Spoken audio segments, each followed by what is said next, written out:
Try to stay strong and fake a smile until I look away. But I've known you too long, it hurts to watch your blue eyes fade to gray as you fade away. As you fade away. Yeah, I'm about to fade away, cause every time I wake up I feel like it's Monday. Something's going wrong with all the chemicals up in my brain. All of a sudden I don't look at anything the same way. Got a buildup of my thoughts sitting in an ashtray. I'm sorry that I'm so inconvenient, okay. Just let me be me and I'll stay out of your way. I can see the way you look at me, I'm such a disgrace. I never really asked to be brought into this place. You wanna love me? Well then baby I have a taste. All the highs and the lows, no you'll never be the same. I don't really wanna hurt you but I can't control the pain. If you're sticking by my side maybe we could be okay. Okay, maybe you could be the change I need today. I promise that I've never felt this way. I really hope that you will choose to stay through all the pain. I know you told your friend you're not okay, and tell me what's wrong and why you never said you felt that way. Guess you're trying to stay strong and fake a smile until I look away. But I've known you too long, it hurts to watch your blue eyes fade to gray as you fade away.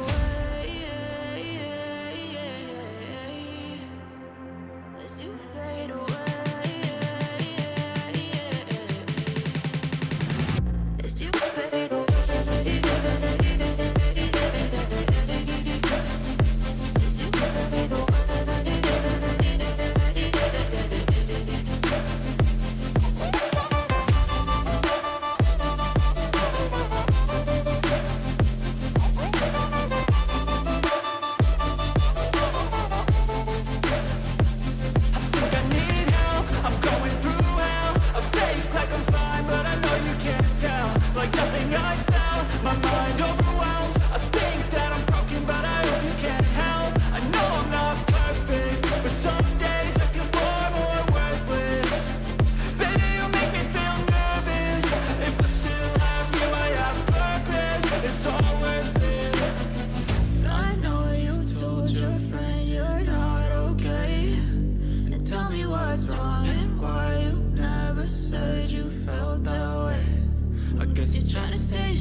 And there we go, that microphone is on.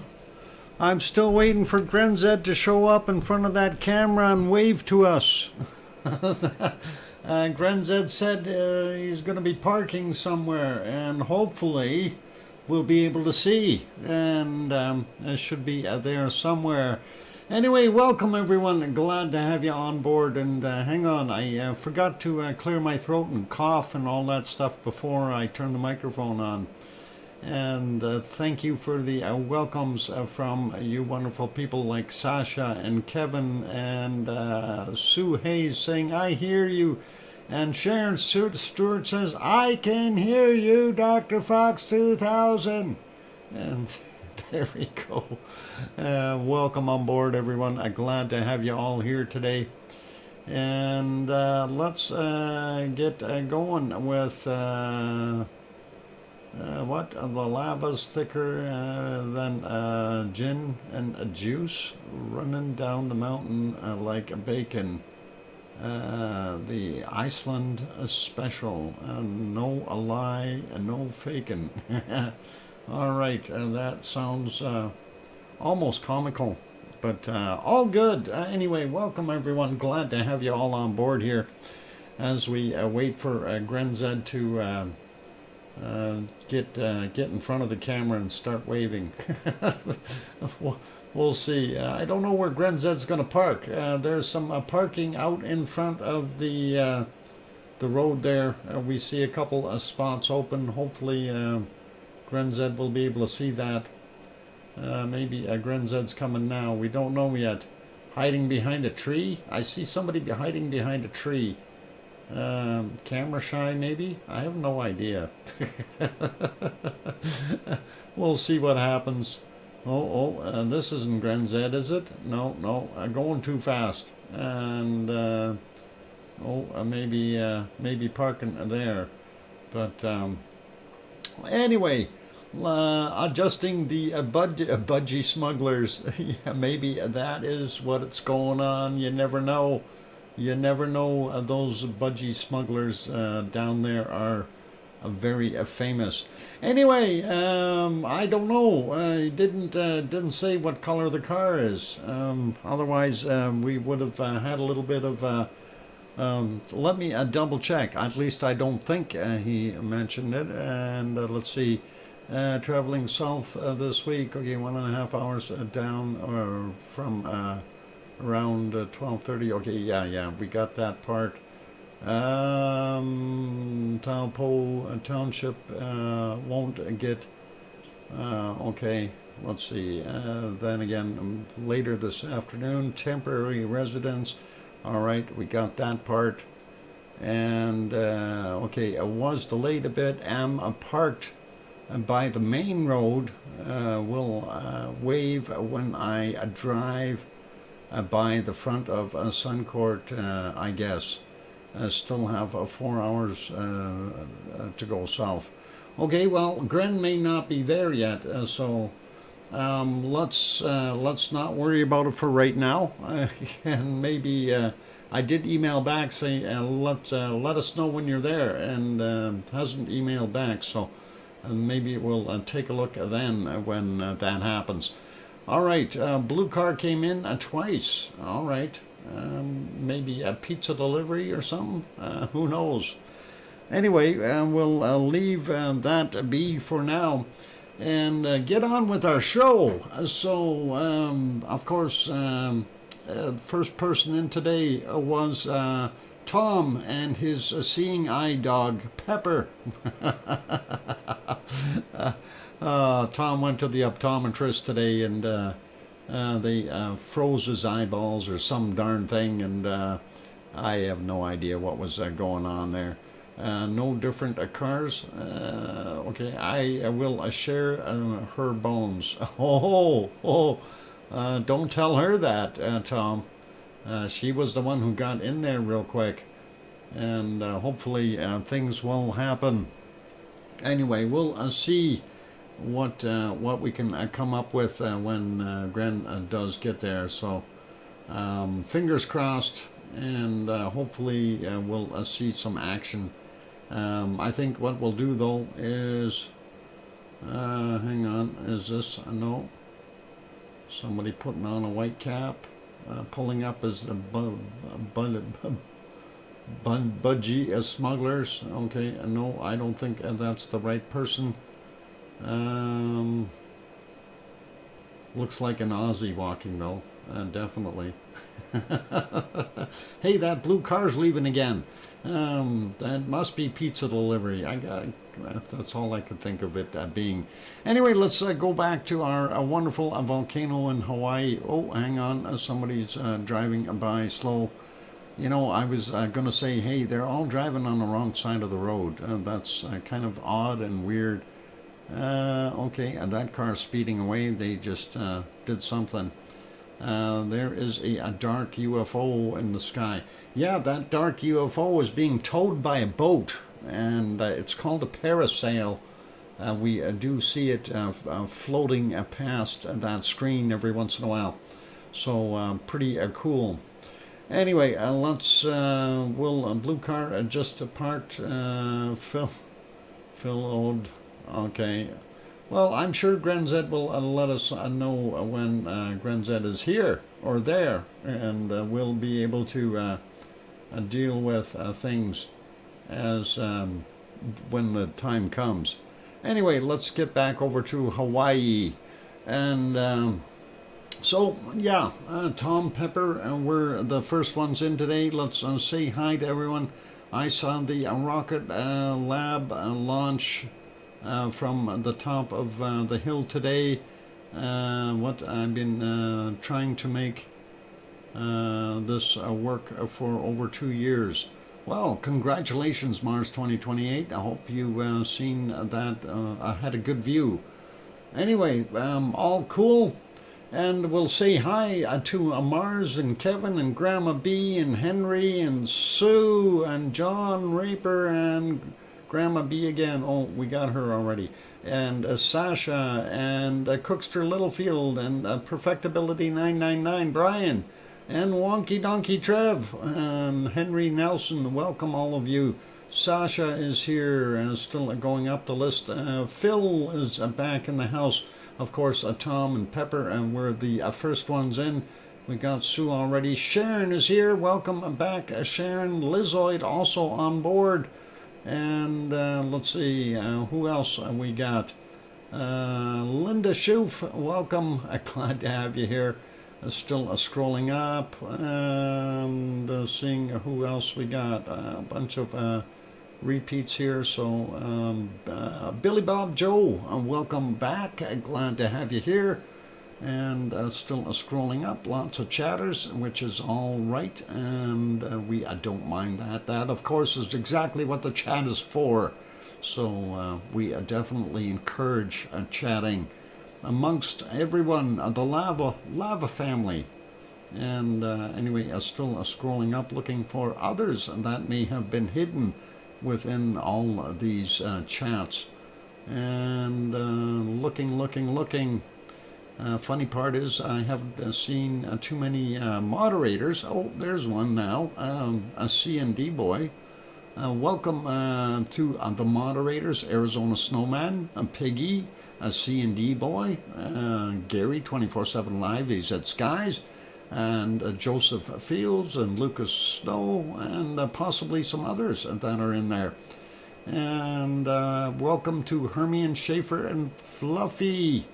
And let's see, who else we got? We got Lizoid, we got Cookster, and I'm still scrolling up. And going, and scrolling quicker, trying to spot names.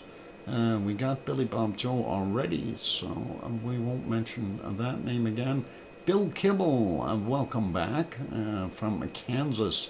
Glad to have you on board. And Echo, the bot is here. Welcome, Echo the bot.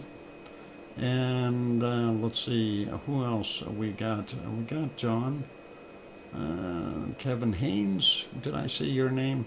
Welcome, Kevin.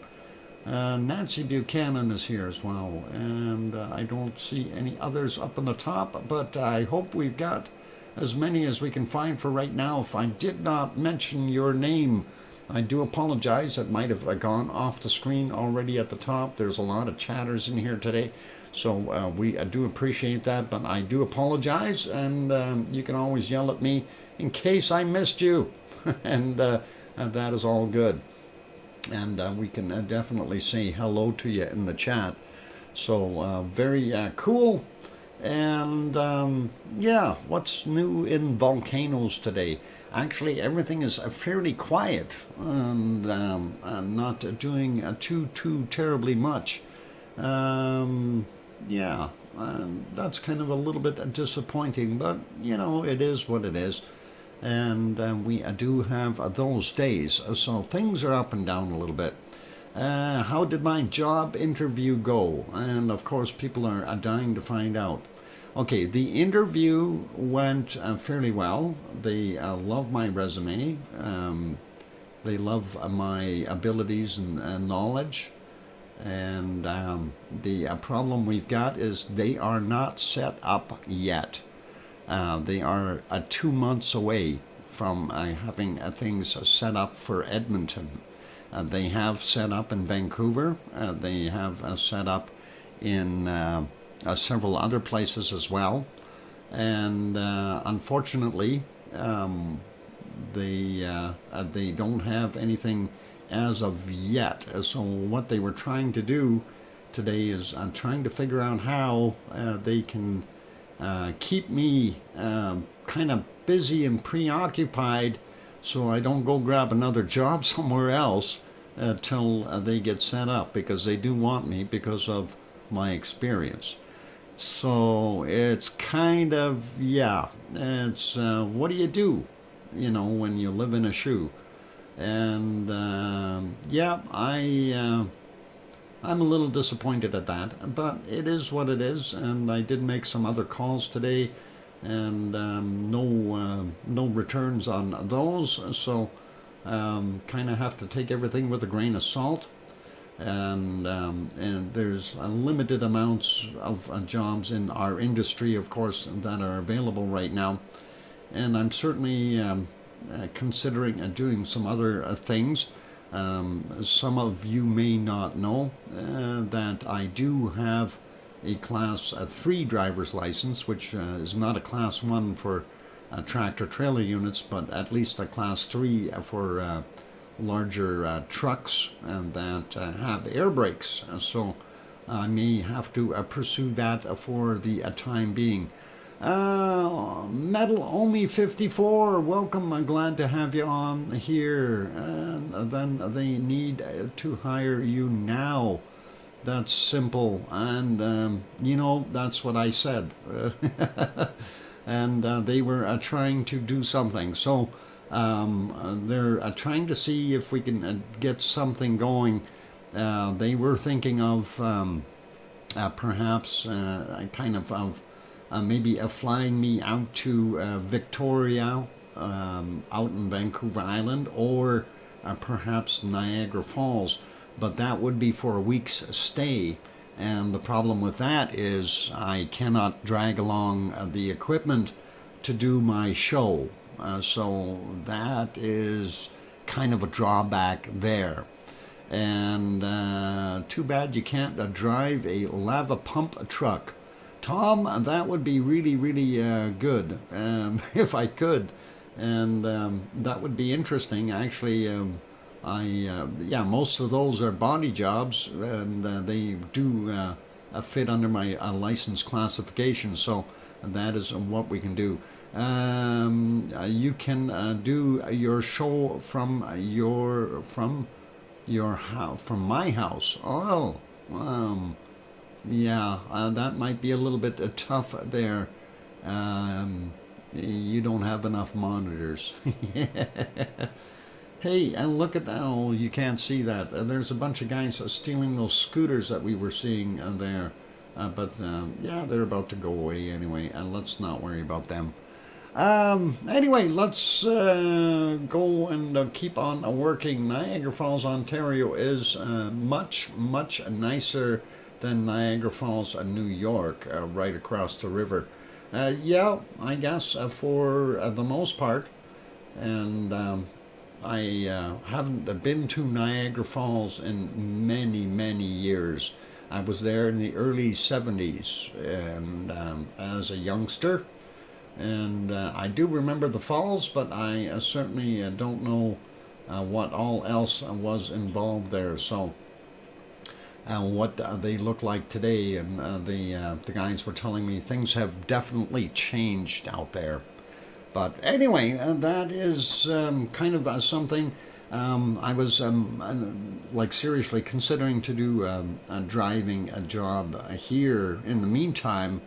So maybe we'll pursue that and to get onto what we call a body job style driving for some deliveries or something in the meantime, which is a little less in the pay scale by all means, but at least it will put some bread and butter on the table for now. And we'll see how things go, and that will definitely work out with being able to continue on with my stream. And that, of course, is what I am trying to continue with and grow and yeah, drive for 2 months and then accept the other job. And that's kind of what I was thinking, Sue. And that would be a pretty awesome concept. So we'll see how things go. But yeah, leave it with me for now, and we'll progress with stuff. And 2017 mid-April, and it snowed. Okay, mid-April and it snowed. Well, hey, I mean, this is Canada, so what do you expect? The Great White North. You need a mobile setup to take along. And Sue, that is actually something I have been looking at, but because of not having that income right now, that's something that I won't be able to do. And I actually did look at some neat stuff. I know Apple has a computer out, their laptop, with the extra 2 slide-out monitors on the sides, and the processor is powerful enough to be able to do the stream. The only thing there is then being able to get enough signal to make that happen, and then I'd have to find some other method of doing that. I don't know how much it is. It's quite a bit of money, Sue. We're talking around $3,000 some dollars for that. So it's a pretty hefty bill, and I certainly can't afford that right at this point in time. So anyway, let's carry on with the show, and we'll see what we can do. So we will get at our stuff. Let's talk about Hawaii first, of course. And let's, I've got that other screen on here, but I will switch it, go over to Hawaii, and we will get the banner off the screen. And there we go. We see what we've got going on there. This was from 2:32 in the morning, and it was a lavally scene. And actually, the oh wow. We'll share. Come on, everybody. I don't think we'll get up that high, but thank you very kindly, Metal Omi 54. Thank you for that wonderful super chat, and we'll see what ends up happening, and hopefully we can see something come up. And I continue on with that. Anyway, for right now, let's just go with Hawaii, and we'll start out with doing these wonderful things. And thank you very kindly, Metal Omi 54. That is awesome. Okay, so looking at what we've had. One of the things, let's go back to the live so we can see it. Oh, perfectibility 999. Thank you, Brian. Perfectibility 999 throws in an $8 super chat as well. Thank you very kindly, and we'll see what we can come up with there. Anyway, what I wanted to point out, you take a look at the lava level, and me needs to turn on me hamster on, and let's see, that should work for now. There's hamster, and then we can see it all the way around here. I should get a little hamster on the end of that instead of the pointer. You notice the gator has stuck his head way out of the lava. Lava gator is looking around to see what's going on. But we do see the berms around the edges quite high today. That is telling us the level of lava has dropped. We can always try for thank you very kindly, and that is very nice of you for the 50 Danish kroners, and that is a little helpful there. We'll see what goes on, and we'll keep track of this. And all good. So we do notice the lava level in our 25-acre pond here has dropped significantly, and I have to question it. Where did the lava go? Okay, and that is something. And where is it going? Because we're not seeing the outflow in places. Let's take a look at this shot. This, of course, was from earlier today. And let me see. That was from 7 a.m. that particular shot. I'm going to try to get rid of that little banner on the bottom. There we go. We do see the smoke coming from down here, so we'll take a look at that thermal. We know there's more lava. You can see the lava that had flowed out here, and that is interesting. The old lava pond definitely still low, and we still see this spot, and it has more lava flow that happened around it.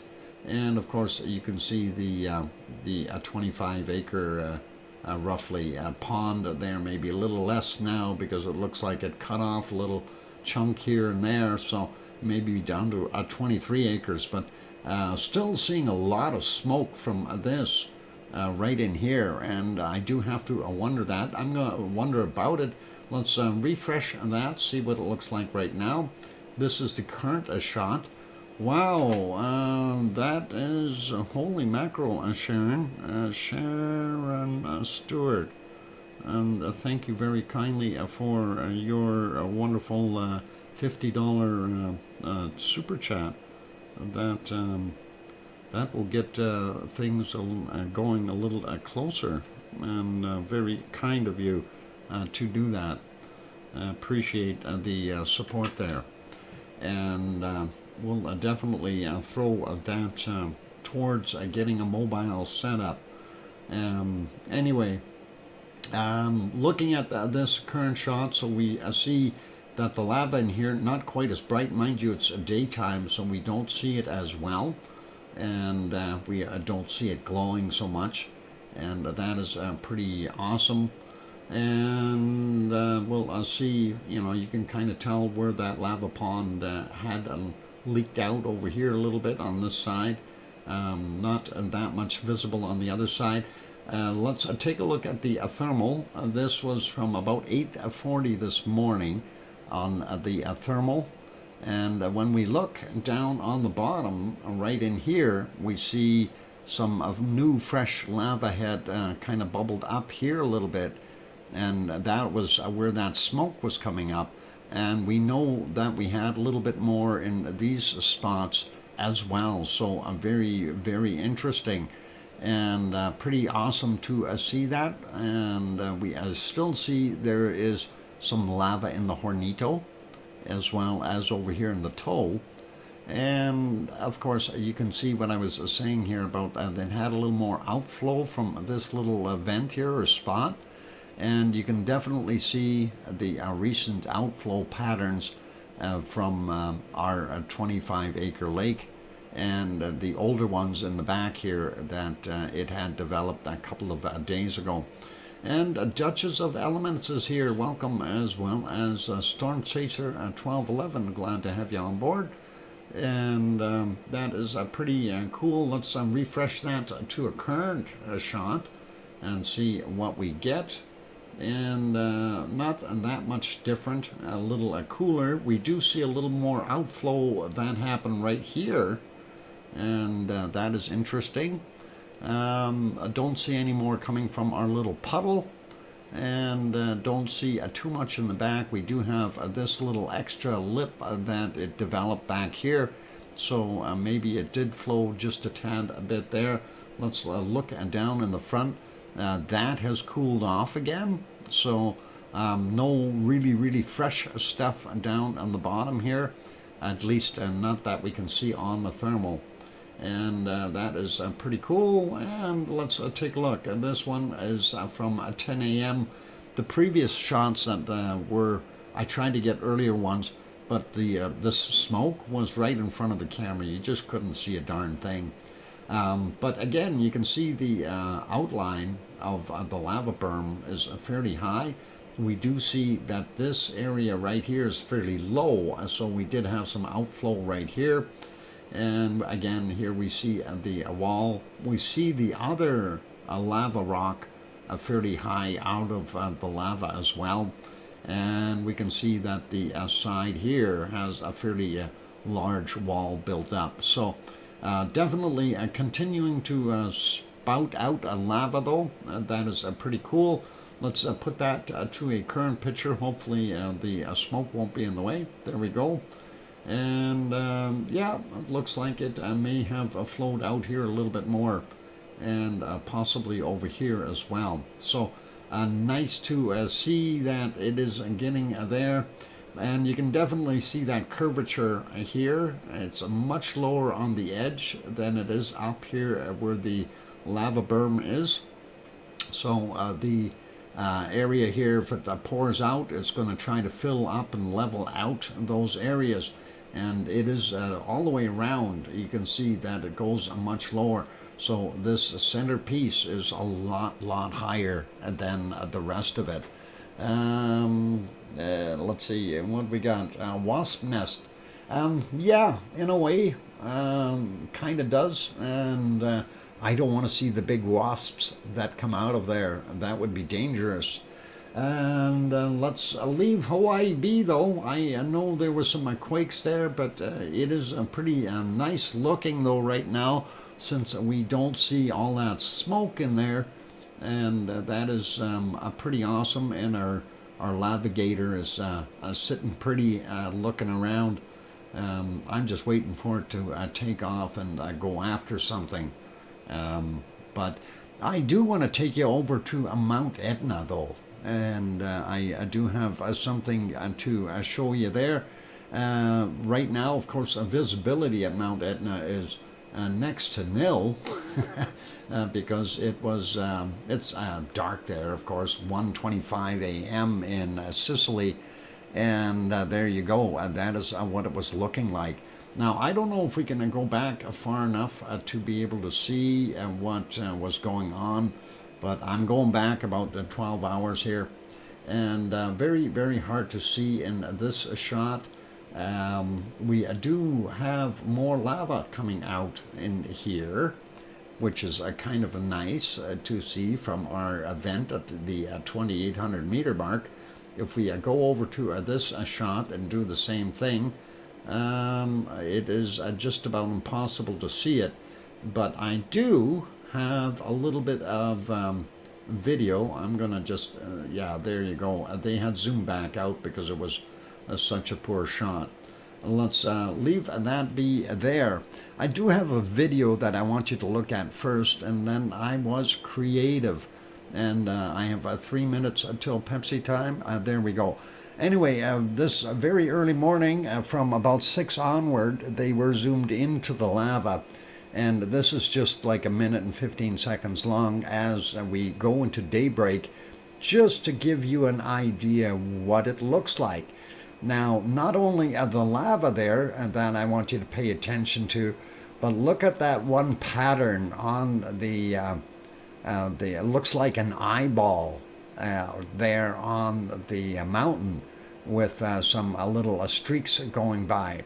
And I seen that this morning and I thought, you know, if a guy fixes that up and actually makes it look like something, it looks like an eyeball and of course the nose at the top of an animal, and we need to add another eyeball, and that we will try to do that. So I got a feeling that Sakurajima is going to top erupt again soon. Okay, Duchess.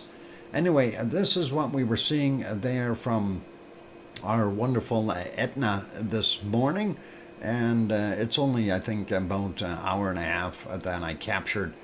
But I want you to take a look at this picture, and I see it. Okay, cool. And I want you to look at this picture now, because this is really cool.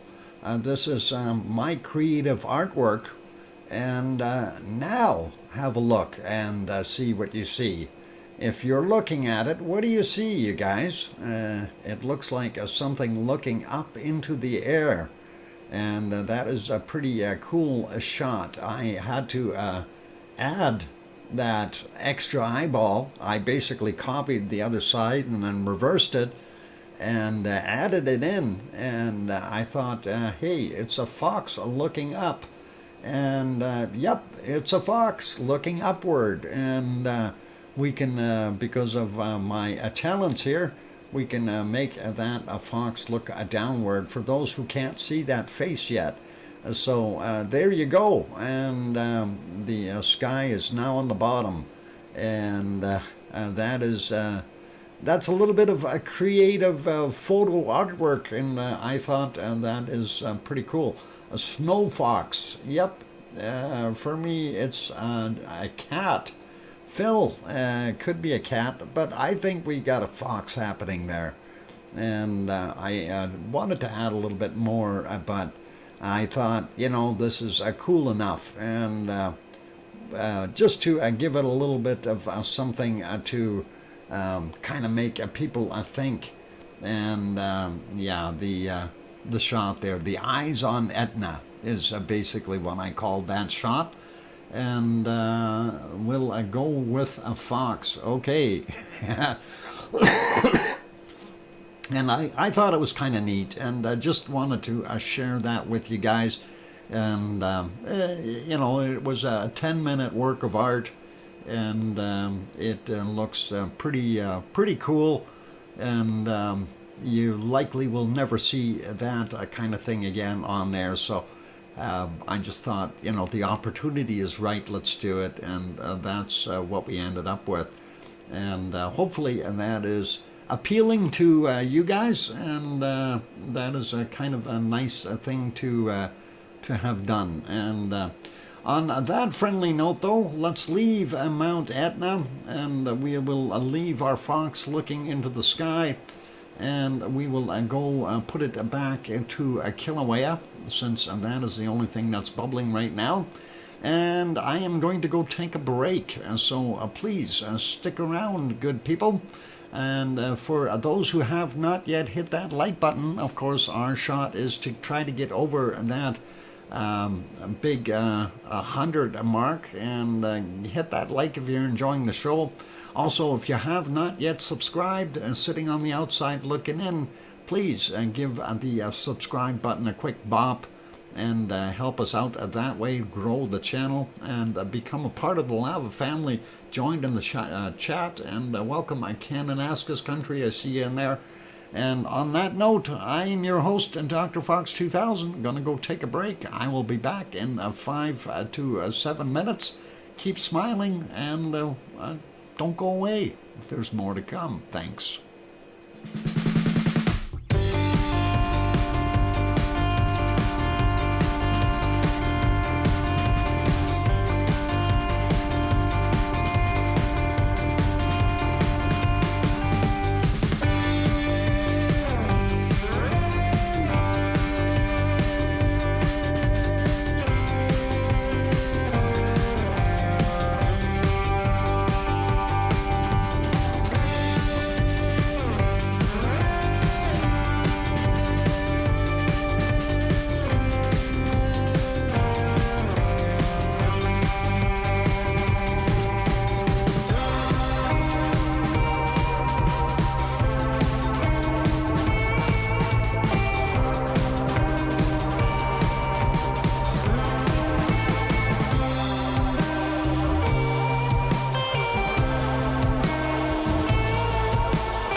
go. We're back. Welcome back, everyone. I'm glad to have you all on board. I'm your host, DrFox2000, and you're watching VolcanoX on live stream.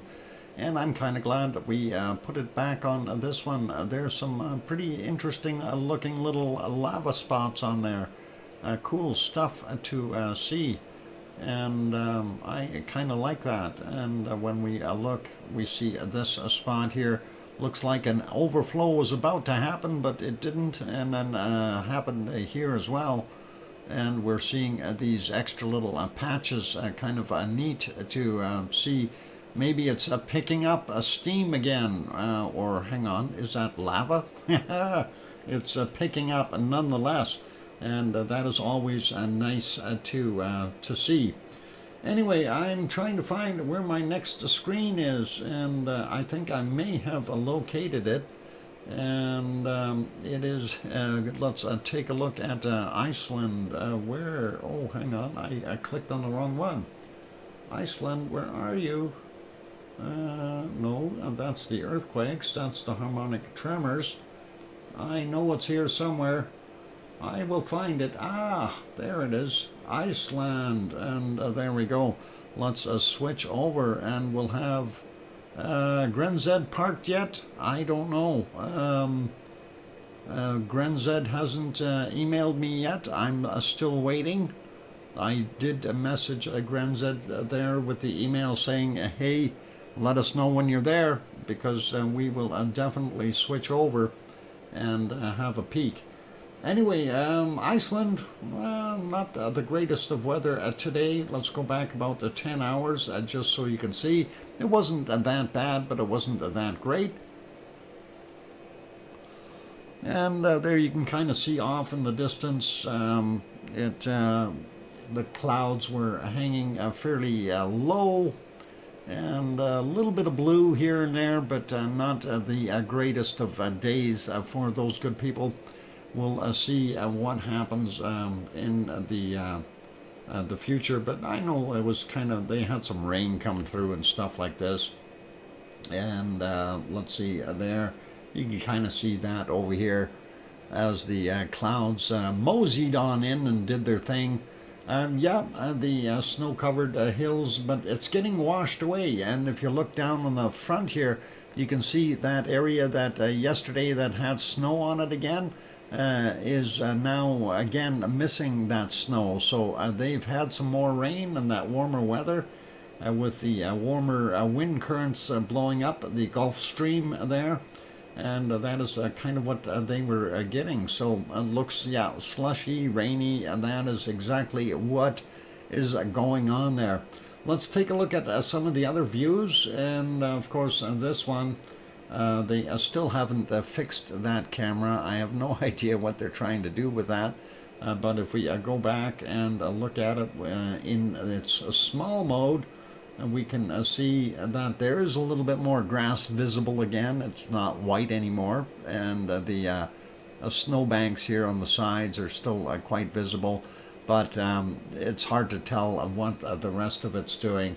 And we'll leave that one be, and we'll put it back small. We'll make this one bigger, and take a look at this one. Of course, that is nighttime, very hard to see. We'll go all the way back to about 12 hours ago, and just so we can see what it looks like. And there we go. Looking for Katla, and Katla is buried behind that cloud set over here. We do see there are some people there, and definitely some wanderers going around looking for things. It was raining there, you can definitely see by the puddles and so on. And less snow out here as well, which is kind of cool. And on the mountains, a lot less snow, a little more visible. So seeing a lot more of that rock poking through. For right now. And if we move ahead a little bit, there was different times there where it looked a little different, and again the clouds just kind of puffing through, raining in some places and the like. And if we go back a little bit more, there we go, that is about 8.5 hours ago. that's what it was looking like. So I don't know, a kind of a rough day there, and but not so good. You know, it is what it is. We're going to expect weather. We've got weather happening, and that's all there is to it. We can't always have sunshine and nice days. Putting it back to normal, and we will go take a look at this one. Of course, this is the camera that is mounted near the lighthouse, and what we are seeing from here are the two naval radio communication towers, and the city of, town of Grindavik over here. And the lights here are a geothermal power plant that uses the steam from the steam vents, and we'll move that back about 8 hours ago, 12 hours ago as well. Have a quick peek at it, and there we go. And they actually had a little bit of sunshine there, and you can really tell the difference in what it looks like without snow. That is pretty awesome. We definitely see that steam geyser putting out a lot of steam. And here's the one over beside the power plant that they've harnessed that steam from. We also see a little bit coming from this one in the front here. But that is pretty cool looking. Hard to see Grindavik in this particular shot, but that gives you a pretty good idea of what it is like there. So love handbells. Oh, yeah, handbells are cool. Most Icelandic people are in Sweden for handball. Oh, handball. World Championship. Oh, okay. So they've left. They've vacated Iceland and left it to the foxes and I was going to say polar bears, but there's very few of those there. To the horses. Something, I have no idea. Anyway, let's move that up a little bit time-wise. Take a look at this was about 9 hours and 20 minutes ago. You can see that weather was starting to come in. And if we move that on a little bit more, this is about 7 hours ago. Definitely that sunshine left, and unfortunately it's kind of looking grayish and looks like a rain. We do see the base of the towers here, and some of the lights of Grindavik, and that is pretty awesome. And of course the geothermal plant and the little puddle or lake right in front of it that seems to be starting to melt, which is pretty cool. Left to the foxes and the bunnies. Yes, the bunnies. The bunnies, of course, are safe because they are over at the the Perlin Center, and that is probably a good place for the bunnies. That way, the foxes don't come sneaking in there to get them. And the foxes don't like to be near civilization, from what I understand. Anyway, we'll put that back to live, and there you can see it is actually snowing there, or raining, when you've seen that beam go by, and there it is. And yeah, it looks like a snow actually falling. So that is what is happening right now. I'm going to put that one back to live as well, so we can get a better idea what it looks like there in the capital city of Reykjavik. And that is a pretty awesome shot for evening. Let's have a look at our wonderful harmonic tremor chart, and we'll take a look and see how that is faring right now. And I'm just kind of fixing things up in the background here, and let's go over there. And there we go. I need to refresh that, but we were on an upward swing, then we dropped again, and we were going up. Let's see where it left us now, and back down. Darn it. I was hoping it'd continue to go up to about 6,000. Wishful thinking, right?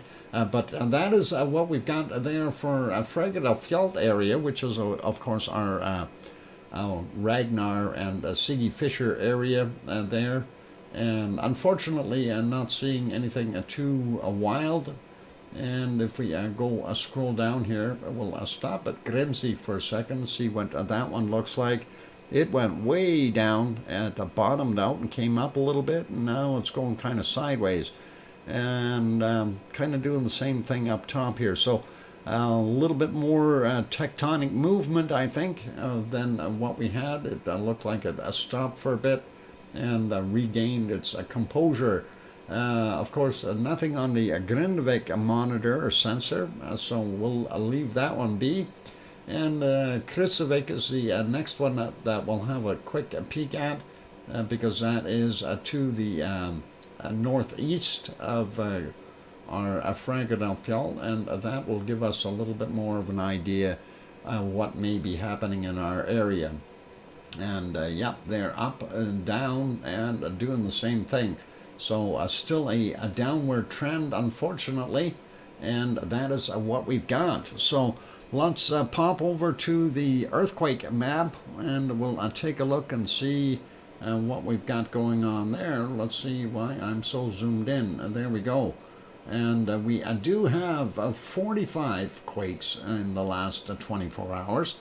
So that is a little bit more than we had yesterday, and that is interesting. Just looking further out, there's nothing out here. And what about up north? Nope.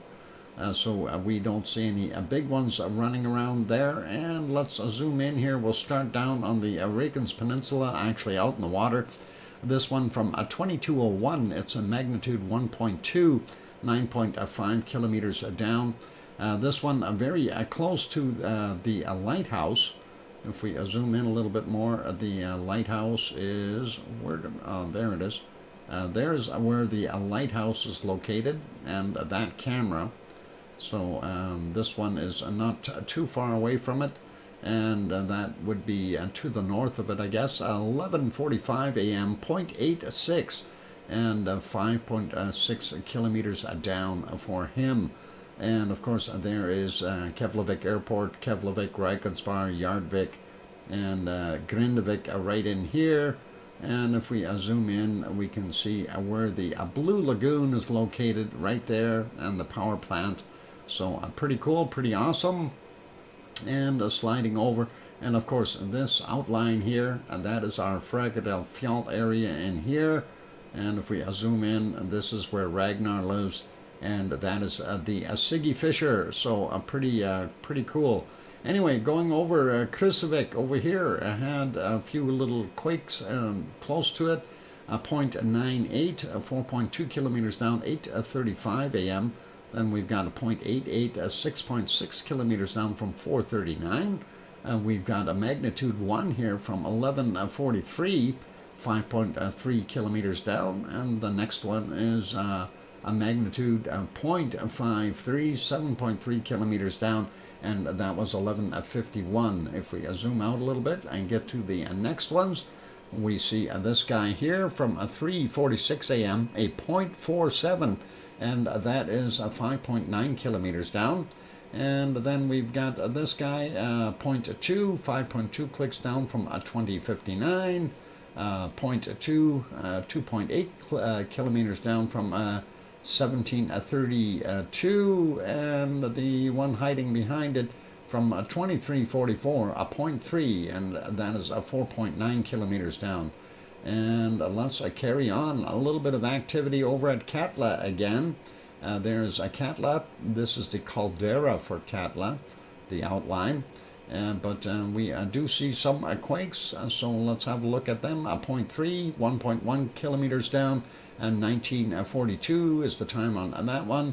This one at 10:31 a.m., a 0.71, and then we've got a 0.98 up here, 42 meters down, surface quake, 6:59 a.m.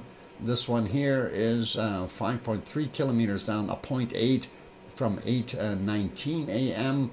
And then we'll grab the 0.4 down on the bottom here. That is 4.6 kilometers down from 1936.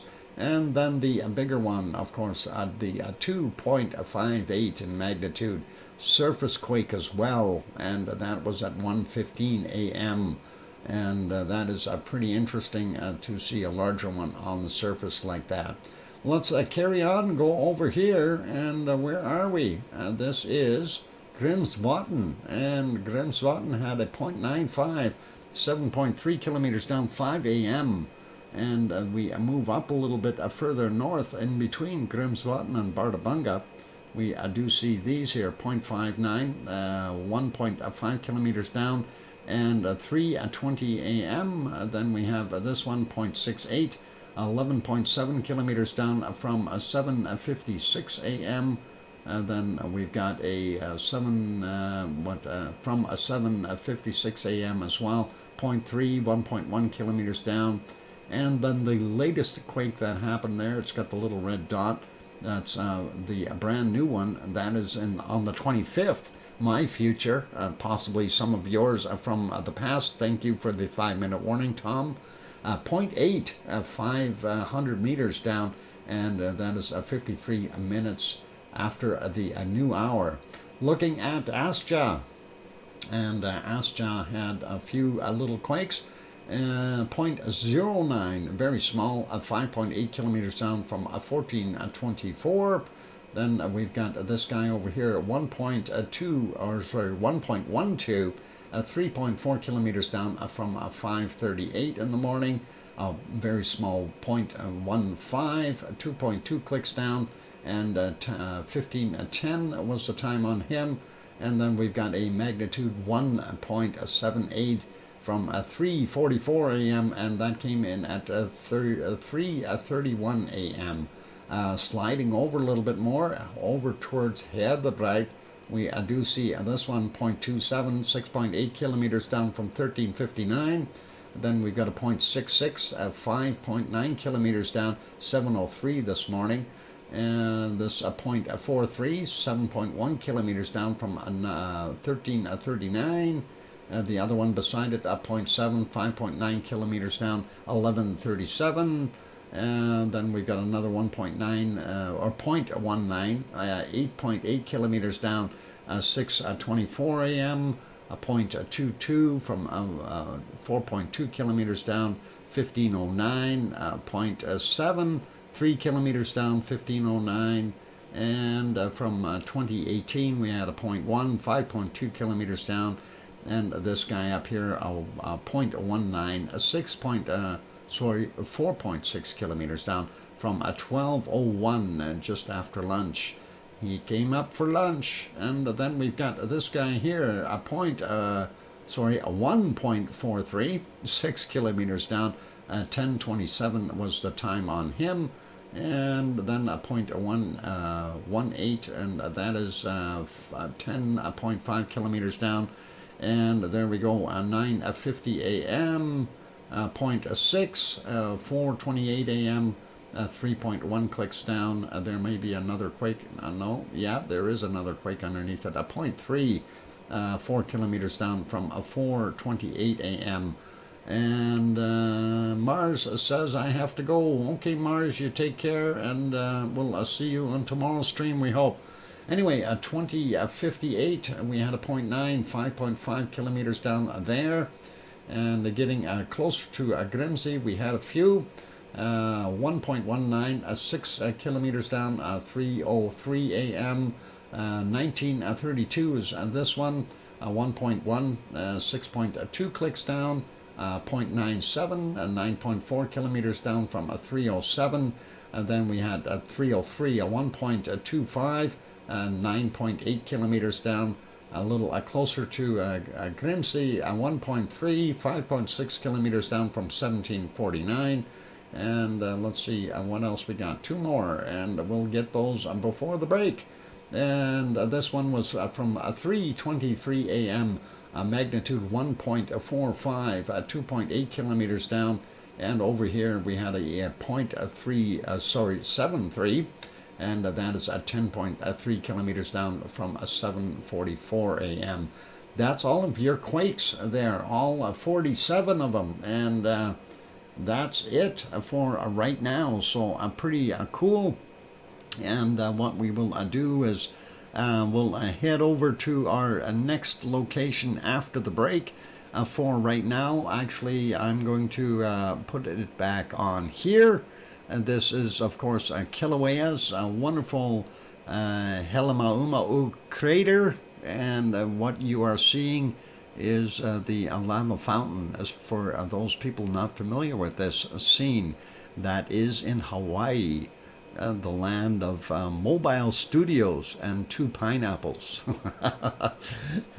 And we love giving them a free plug every once in a while. 2 pineapples are great people. Lou and Anna, they're just wonderful guys. Guys and gals are a couple, wonderful couple. There we go, that's better. That way I don't make any political mistakes. And we'll leave that on for right now. But after the break, we will have bacon seeds. So please, if you want to enjoy some bacon seeds, you are more than welcome to. And somebody email Piggy and wake her up and tell her, hey, she's late for the stream. She probably didn't get notified again. But, you know, the thing is, if she is sleeping, I want to let her sleep. She needs to heal, and that is very, very important for us. So, anyway, don't go away, you guys. We got more to come. And, oh, it is snowing here. Kananaskis country, I'm glad it's snowing there, not here. We did have some flakes this morning, and I did have to go out and move that one bunny bowl into the shelter, but I pulled it back out. Anyway, after the break, bacon seeds. So keep smiling, and we'll see what we can come up with. And don't go away. I'll be back. Oh, don't forget to hit the like button if you haven't done that yet, and subscribe if you're not a subscriber, please. I'll be back.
And back. Welcome back, everyone. I'm glad to have you all on board today. I'm your host, DrFox2000, and you are watching a VolcanoX live stream. And thank you for the welcome backs from Sue and Sasha and Kevin and Hermione and Fluffy and Kananaskis Country, and I hear you from Sharon Stewart. Glad to be back, and that is awesome. Didn't want to take too long here, but anyway, I had to change the light bulb in my office. It got a little dark in here. One of the two lights burned out. Thank you, Thor, and glad to be here. And thanks. Let's get over and have a look at our bacon seeds, even though Piggy isn't here. And we'll, like I said, we'll let her sleep. She is tired and has to. She's in a Piggy jail, of course. We know that. There she is. She's confined, and hopefully she is resting and relaxing a little bit. Anyway, that is, of course, the last bacon seed that we had from yesterday. We'll see what Piggy managed to send us this morning, and we'll have a look at the first one. Boy, he is a small, yeah, he is, light gremlin. They stole the light. They stole all the photons. Photon thieves, and apparently it's one of those little energy-saving fluorescent lights that cost 6 times as much as a regular bulb. You know, one of those. And, you know, you're supposed to save energy, but spend lots and lots of money on the bulb. I don't think that you're saving any energy that way, because somebody is getting your energy right from your pockets. Anyway, let's get to our first bacon seed, and that is this lovely fella. And he has a wonderful hat on, la chapeau, and that is a pretty cool looking, and that is kind of a nice looking pig. And he's got a nice hat.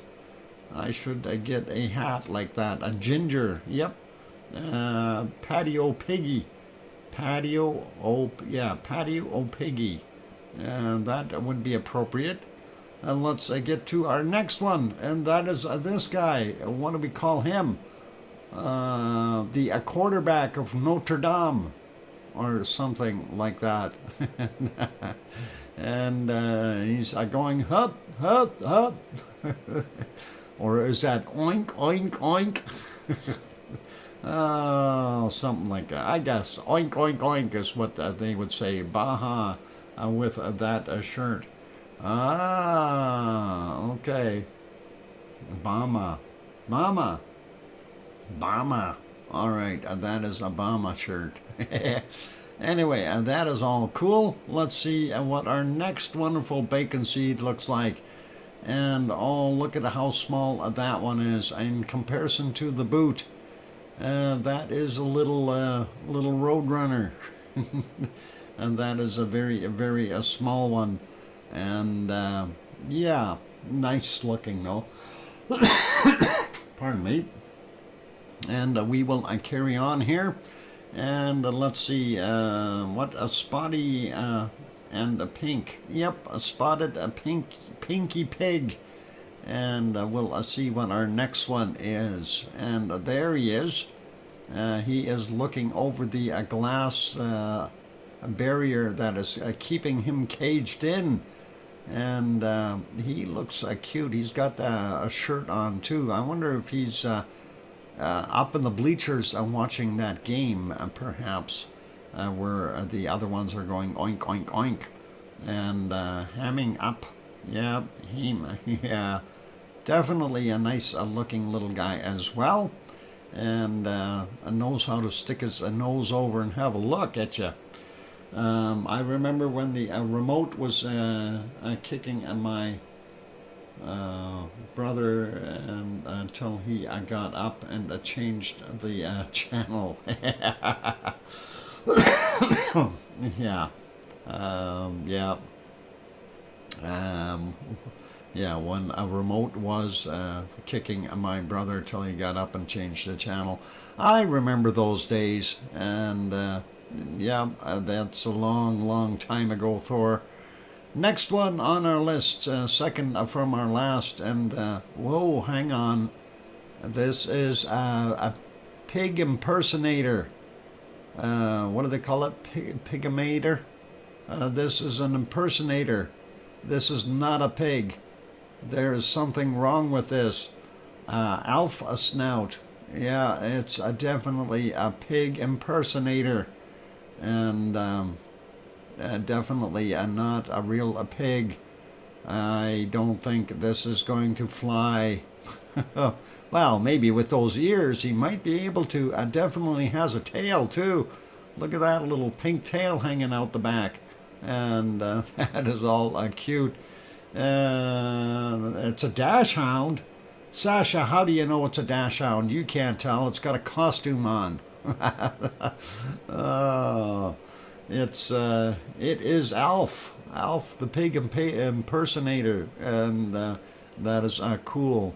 Anyway, let's get to our last bacon seed for today. And this is the last one that Piggy sent in.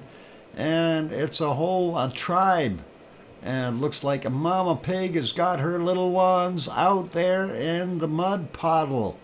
And she is showing them how to have a mud bath. That is awesome, you guys. We've got 5 little ones and a mama. The mud bath time.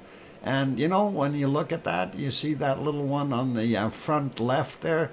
He looks like he's smiling. He's enjoying his mud bath. And I guess if a mama goes in there, yeah, it's the day spa. Yeah, there you go, Tom. You got it right. And that is pretty awesome, pretty cool. And we do want to send a big thank you to Piggy for sending those in this morning. And that is wonderful of her to have done that. Really, yeah, time for fun. And that is, yep, for pig fun. And they do enjoy their days there, and definitely a really nice set of bacon seeds for today. So Piggy, if you happen to be watching, thank you very kindly. And again, we really do applaud you. You've done a fantastic job sending in some new seeds here that we haven't seen before.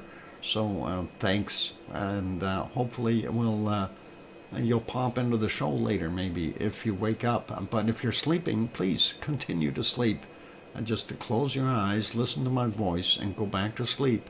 I'm sure you have all kinds of furry animals around you saying, sleep, sleep.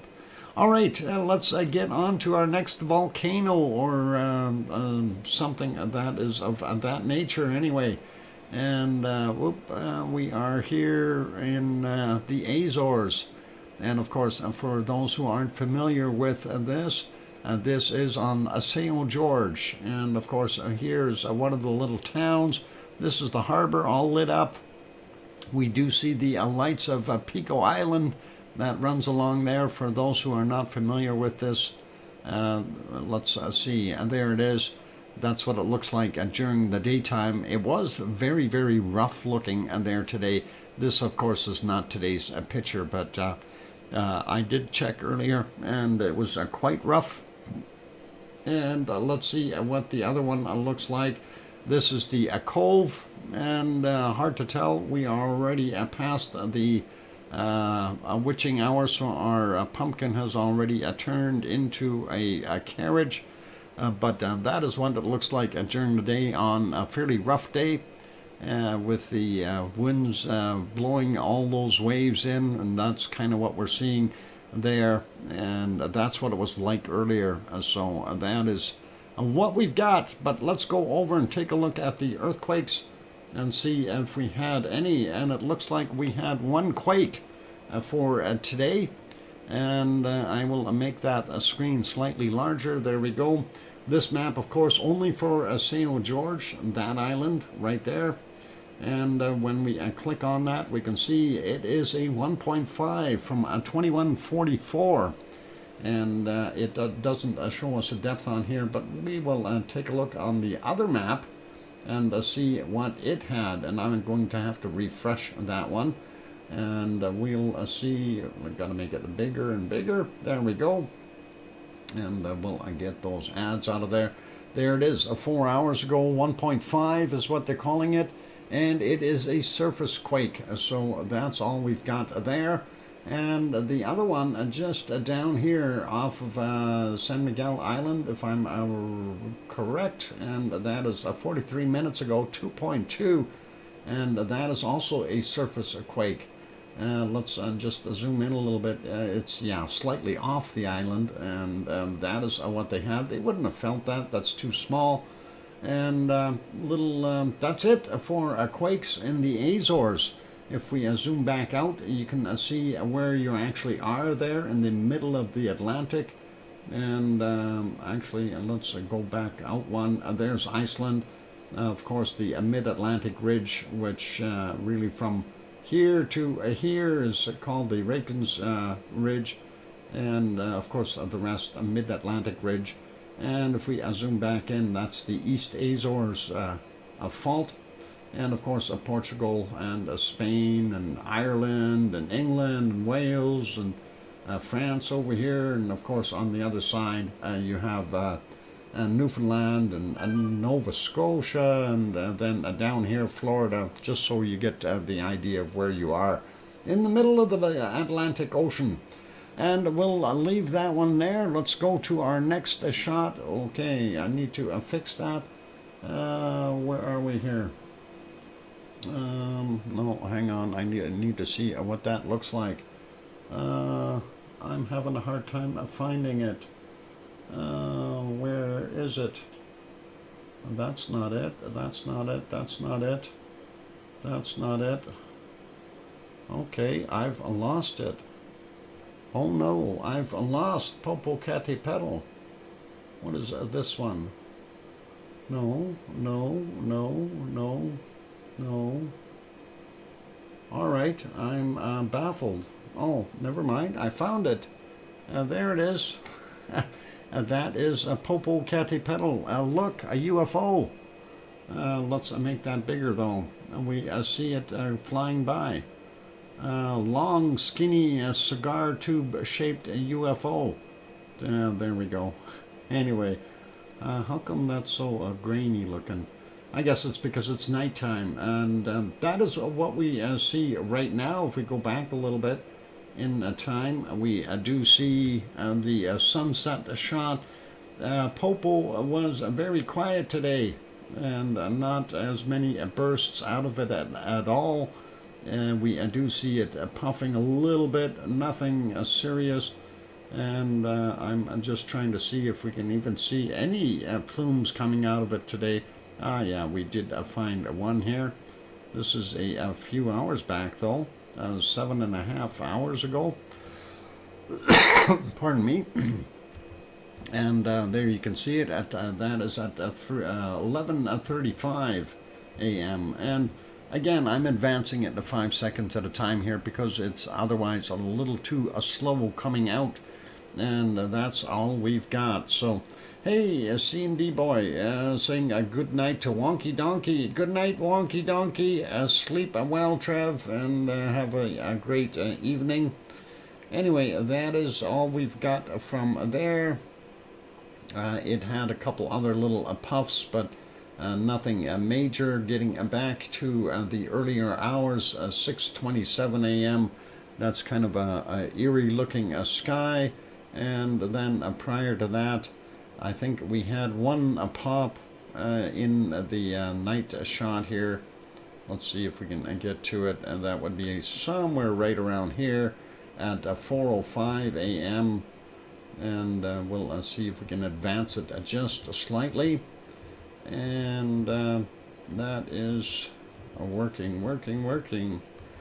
And oh, by the way, talking about working on things, I did work on trying to get my PayPal account back working. So I've sent in the appropriate stuff, and they do have it on a review. So we'll see if we can get that working in the near future as well. And welcome, Debbie Brady. Glad to have you on board. And let's see if we see anything popping out other than just some lava glow from the crater. I thought there was a little bit more popping out than that. Yeah, we did have a little bit more. Let's see if we can get that going a little bit further here. 5 seconds at a time, unfortunately. Oops. And we see another UFO skipping along down at the bottom. And there it goes. It gets a little bit brighter. A very slow action, though, from this particular volcano. And there we go. There's that UFO on the other side. Just skipping along. No lava outflow or anything like that. And very slow in activity, but it is there. It's just to give you an idea of how slow it actually is. And of course I'm advancing 5 seconds at a time. They do have it for their night mode, 1 frame per second, in order to get all these stars showing the way they are. So that's what they've got. And not a heck of a lot happening there. We also, hey Judy M, I'm puffing and it, what? I'm puffing and it won't quit. So good night everyone. Okay, and good night Judy M. You take care. Oh, you're buffering maybe. Okay, buffering, not puffing. All right, Judy M, take care, good night, and lovely dreams, okay? We'll go over to our next one, and this one is, oh, we got a lot of camera people over here. And this one, of course, is Fuego. The other one was Popocatépetl, which is 70 kilometers south of Mexico City. Fuego is down in Guatemala. And we did see a little bit of action there earlier, and I want to get it just before the pop. This one, of course, is a little bit more interesting. Oh, I never even noticed these aircraft lines here. Of course, those are contrails from airplanes in the background. Either that or we had a whole invasion of UFOs. We do see some camera people over there with flashlights, but we should be able to see this thing pop. There we go. And that was fairly nice, and I did like that. Thank you for the 4-minute warning, Tom. And that was a good pop out of there this evening. So that happened at 1906 or thereabouts, and that was a pretty good looking. Aloha, Mark the Shark. Glad to have you on board. And let's see what else we've got. I'm just kind of scanning back a little bit to see if there were any other major pops. We will go have a look at the sunset here in a second.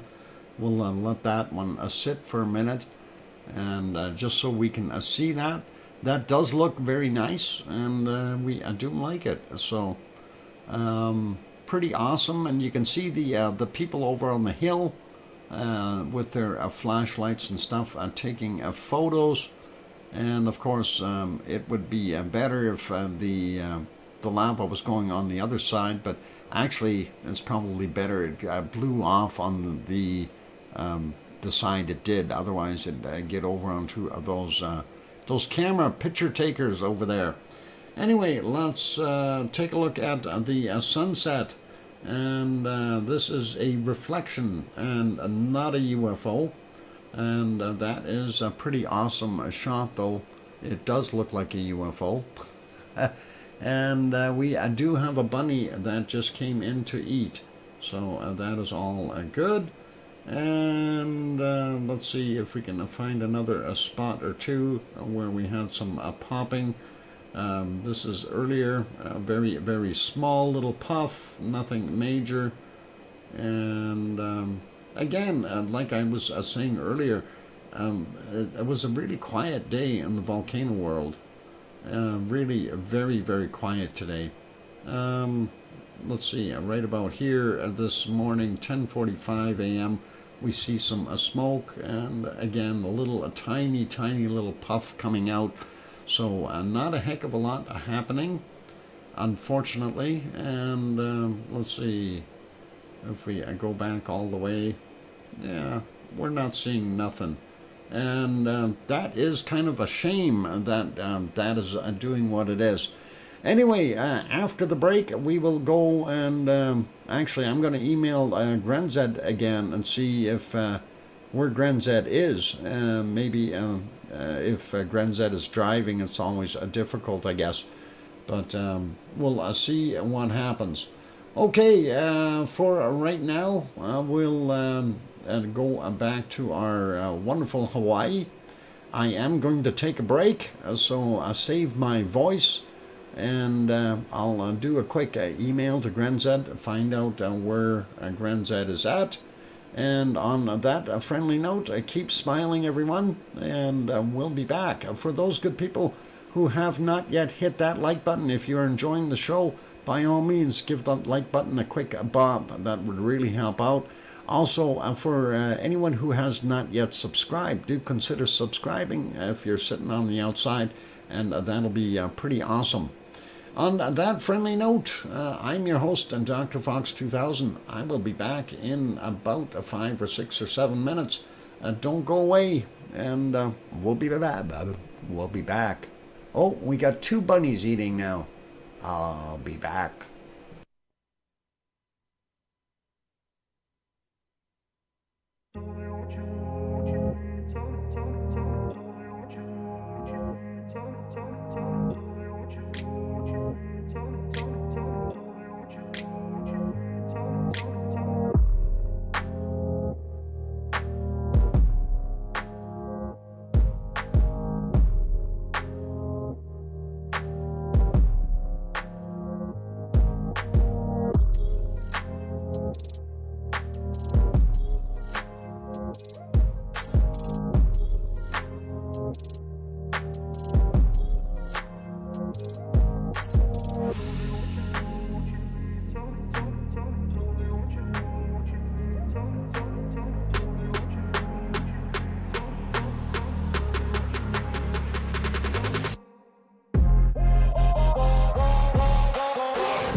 I am back. Welcome back, everyone. I'm glad to have you all on board. And I got so busy here during the break. Ended up getting a phone call from someone, and unfortunately not a work job, but was very busy, so I didn't get a chance to email Gren Zed. Let's see, have fun, okay. Was delayed a bit, am parked by the main road, will wave when I drive by the front of the Sun Courts, okay. I don't know if Grenzed has already done his drive-by or not, but I don't know what's going on. Anyway, I did say let us know beforehand when you're there, but hopefully we'll see. Maybe we missed him. Anyway, that's all good for now there. And thank you for the welcome backs, you guys. I see Joseph Fields is in. Welcome, Joseph, and glad to have you on board. Thor, thank you. Sue, thanks. Kananaskis Country, thank you. And thanks, Kevin Haynes, as well, for the welcome backs. I appreciate you guys. That is all awesome. And let's get at what we are looking at on our other stuff here. And of course, we're going over to our wonderful. That's not the one we wanted to go to. We want to go here first. And that is Merapi, and that is in central Java in Indonesia, and that is what we're seeing right there. Unfortunately, not a very good visibility. Let's make that a little bit better shaped. There we go. And if we back that up a little bit, we can maybe see something happening. I don't know if there's any action from it. Very weird colors on there today as far as the picture is concerned. Not sure exactly what the heck is going on, but it's there. Do see a little bit on the thermal here, but I can't tell if there's any lava coming out. We do see this one had some smoke coming out, same as this one over here. This one is just impossible to tell. Let's back up a little bit more, see if we find any other lava. And we see more smoke coming off of it, but definitely not anything visible over here. That is still during a daytime shot, I think, and we'll go into the nighttime arena. There we go, and it got cloudy, so not so good looking for a volcano.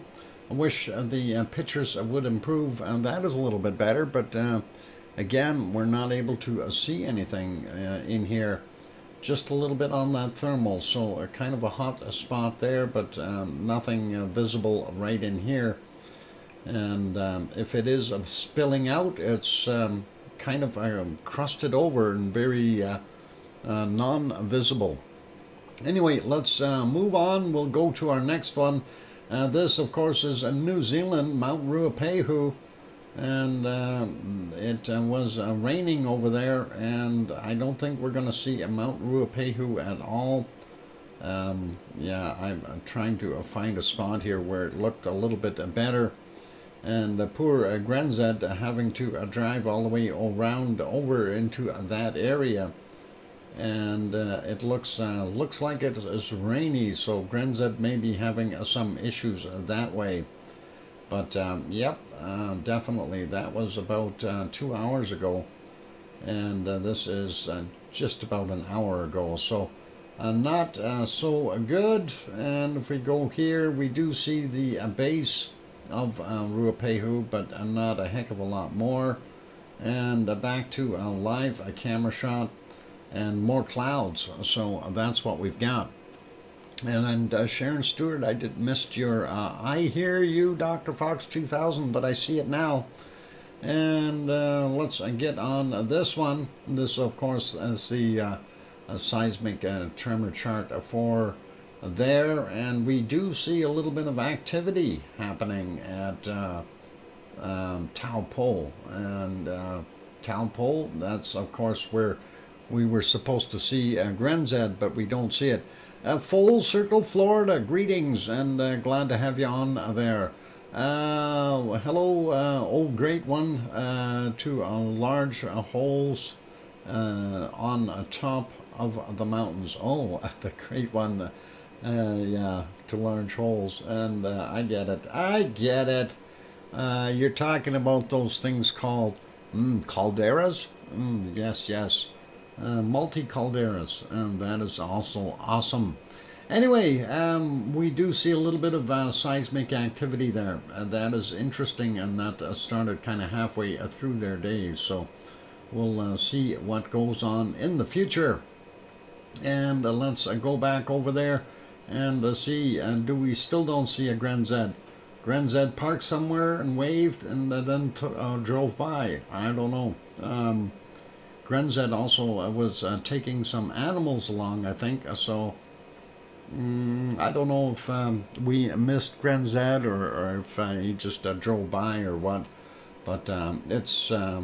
I did email him right away and say, hey, make sure you email us just as you're doing it or as you're there. And we don't see that, unfortunately. And there's a little bit wider.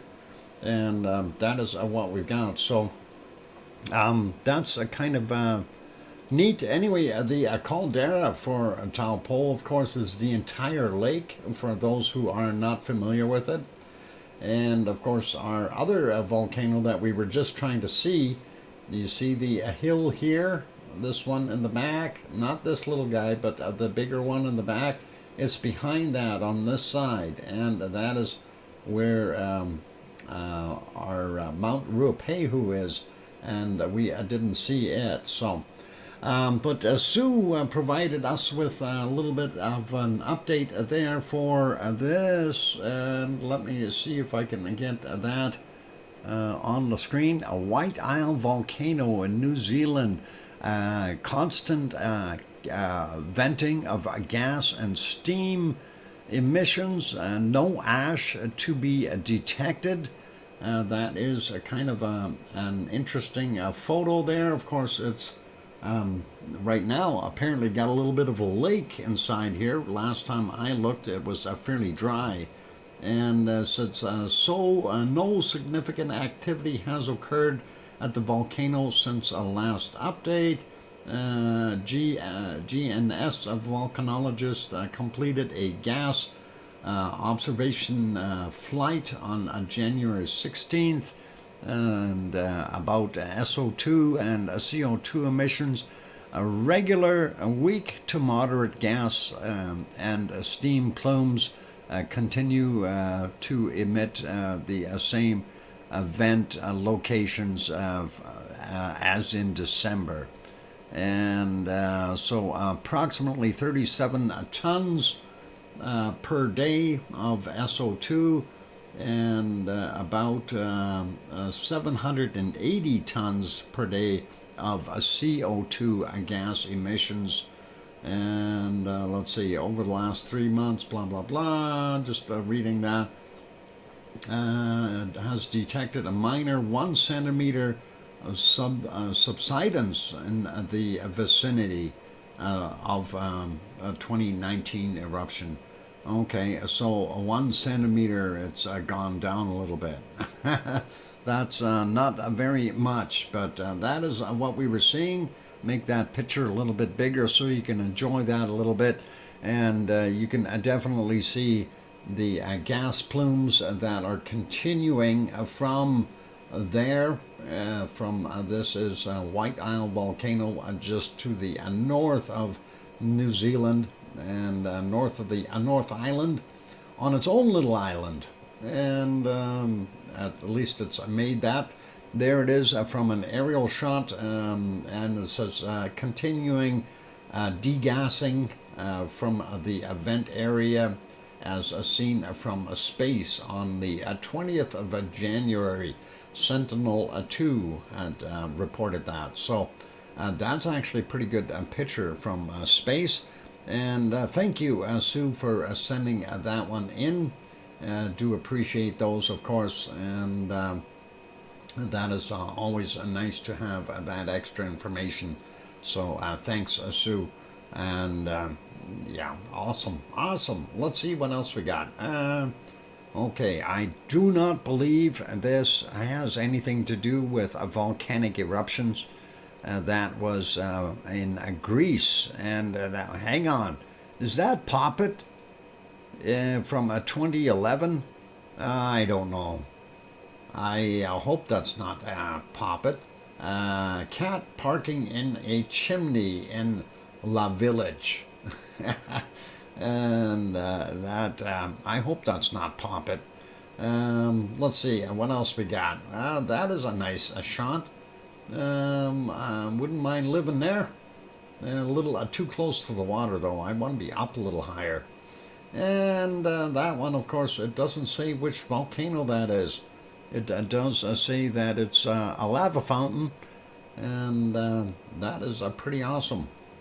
Anyway, that is it for those photos, and that takes care of our New Zealand stuff. Let's go over and hold it. I want to make those smaller again here, so we burn less horsepower.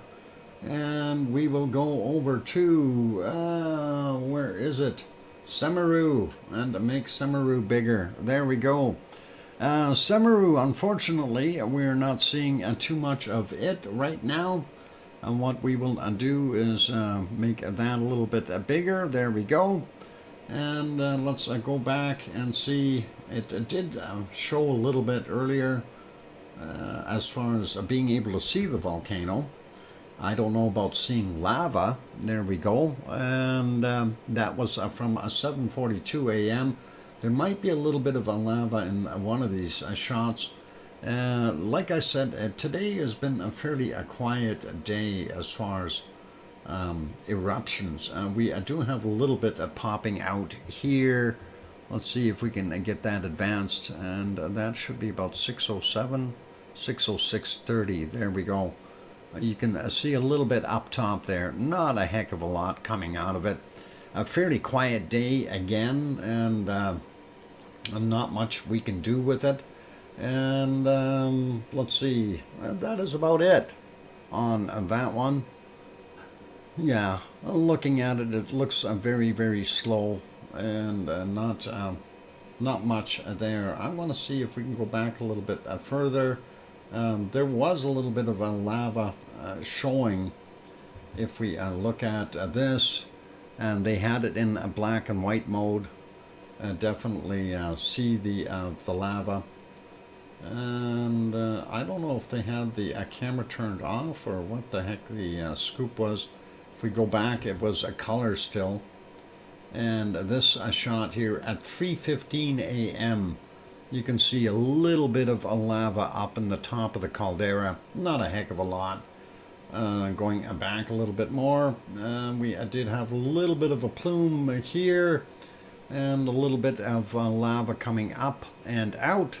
Nothing major again, which is unfortunate. And you know, you always wait for those beautiful big blasts that we see sometimes, and as of late, we haven't seen as many, and I really would like to see some more. And it makes for a better show, that's for sure, eh? So that is kind of what we've got, and very slow-moving plume as well. If we advance that 5 seconds at a time, it does show a little bit of a dribble of lava coming down the hill. Not a heck of a lot.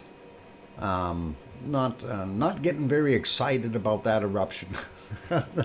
But it is there though, and you know, they are active volcanoes. Sometimes they shoot out a whole bunch, and sometimes they don't. Going way back in time, and we do see that. Let's see if that had a little bit more of a shot. Kind of fighting the clouds as well here. Trying to see exact points is not so easy. And no, we're not going to see anything there. And going even further back, we did see another little plume. And let's see if I can find where that originated. That's just a few seconds before we actually see that. So again, not that much coming out of it. Let's back that up 10 seconds at a time to help out and get that going. And there we go. Yeah, you do see a little bit of lava there, but again, it's really nothing super spectacular. So yeah, from that point on there, too far away, and you do see a little bit of a glow in amongst the clouds, unfortunately, but very little. You know, that's the thing with it. I want to see more. I want to see it flowing and being yeah, puffing and lava, just little bits. We need lots of bits. Lots and lots of bits, and that would be awesome. And yeah, there you could actually see it starting to glow a little bit more. But again, it's really not that that great of an amount of any type, and things are relatively calm. I mean, for the local people there, it probably is okay, because they will enjoy that a little bit more peace and quiet, and you know, to have the volcano relieving itself with lighter eruptions rather than those super big eruptions that cause all kinds of lahars and ash clouds coming down and so on. Anyway, let's leave that one be. I want to check Madame Roots real quick and see if Taal is on. And no, she doesn't have a Taal on. I think yesterday we did look at this one, and that was our Krakatau, so we won't go over that again. Let's head over to Japan real quick and see what we've got happening at Sakurajima in Japan, and we'll get that on there. The ice cream boat is in. We see it right there. And this is a lot nicer day than what they were having yesterday. Big change, you know. We got blue sky now, and nice looking volcano in the background. Thank you, Tom, for the 5-minute warning. And yeah, it looks a whole bunch more awesome. Anyway, the ice cream boat there down the street, follow it down, go down that path at the lights, hang a left, go down there, and you can get to the docks and get your ice cream. Quick, closer up a shot, and there we go. That, of course, is Sakurajima doing its thing, very quickly sliding back. We did see a little bit of a rumble earlier here, and that would be right around here somewhere. And notice there's snow on it, and the ash covering the snow. So we did see that snow and that bad weather yesterday, and they did have snow on Sakurajima. So that is still hanging around there, just so you can actually see that. So definitely a snow on Sakurajima, and a little bit of a puff, nothing major. If we go back into our nighttime mode, that would be about here, and we don't see too much. That's 6:18 a.m. and that smoke was basically coming towards the camera, so it was fairly difficult to tell anything. And let's go back a little bit more. We know it was snowing there, because this is what I was seeing on the screen earlier, and I thought, no, this is not good for us. And a little earlier than that, it was like that, so it was raining, and I don't know what is the rain cloud and what is actually coming from the volcano. It's really hard to tell at that point in time. And let's see, yeah, here. This is really incredible. So, you know, is that snow coming down, or did we have something going on. But that is what the weather was like there earlier, and rainstorms, some ash maybe. I couldn't tell what was going on. If we back that up a little bit more, we do see that they did have the flakes coming, and that's what I'm figuring it was snow. And you do definitely see that it was white. So and of course complete a whiteout at that point in time at 14:58 yesterday. Anyway, close-up cam right now is looking like that. That is a kind of a beautiful picture, not bad looking, but we won't dwell on it. Let's take a look real quick at Suwanoshijima. It too had snow on the camera. We do see some gassing happening there, but nothing too major. And of course, the snow getting in there, we do see the gas and the steam coming out. So it's hard to tell if it's actually erupting or not, but that's what we were seeing. A little bit of a cloud right inside the caldera. And that is kind of it. And the last shot right now, this is what our wonderful Mount Fuji is looking like, you guys. So pretty awesome. And we'll leave it there. It is a time for my break. So please dish out ice cream to those that wants them. And dishing out ice cream. Thank you, Sue. I'll have an ice cream, a double chocolate, and yeah, I'll take a chocolate and vanilla swirl, please. And yep, a very neat looking. I'm surprised we don't see more snow on Mount Fuji, but that is still very, very nice to see. All right, let's warm it back up. We'll go back to Hawaii, and there is Hawaii. And of course, that is doing its thing. So, all cool, all nice. And I'm going to change these other cameras back here for a second, or other streams, so we save some horsepower. And that will be good. All right, so it is time for me to take a break. After we take the break, we'll have a quick peek at Yellowstone. I don't think there's a heck of a lot going on there. Let's just peek at it now. They had a snowstorm too, by the way. Anyway, after we'll come back and we'll do earthquakes around the world, and then we will go take a look at our weather and stuff like that. SO2 and weather. Anyway, yeah, thanks for bringing that up. Anyway, for those who haven't hit that like button yet, please do consider hitting the like. That would be really, really helpful, and get those likes up a little bit. I know there's not that much going on today, so we do have a few less people here, as well as less likes, and that is understandable.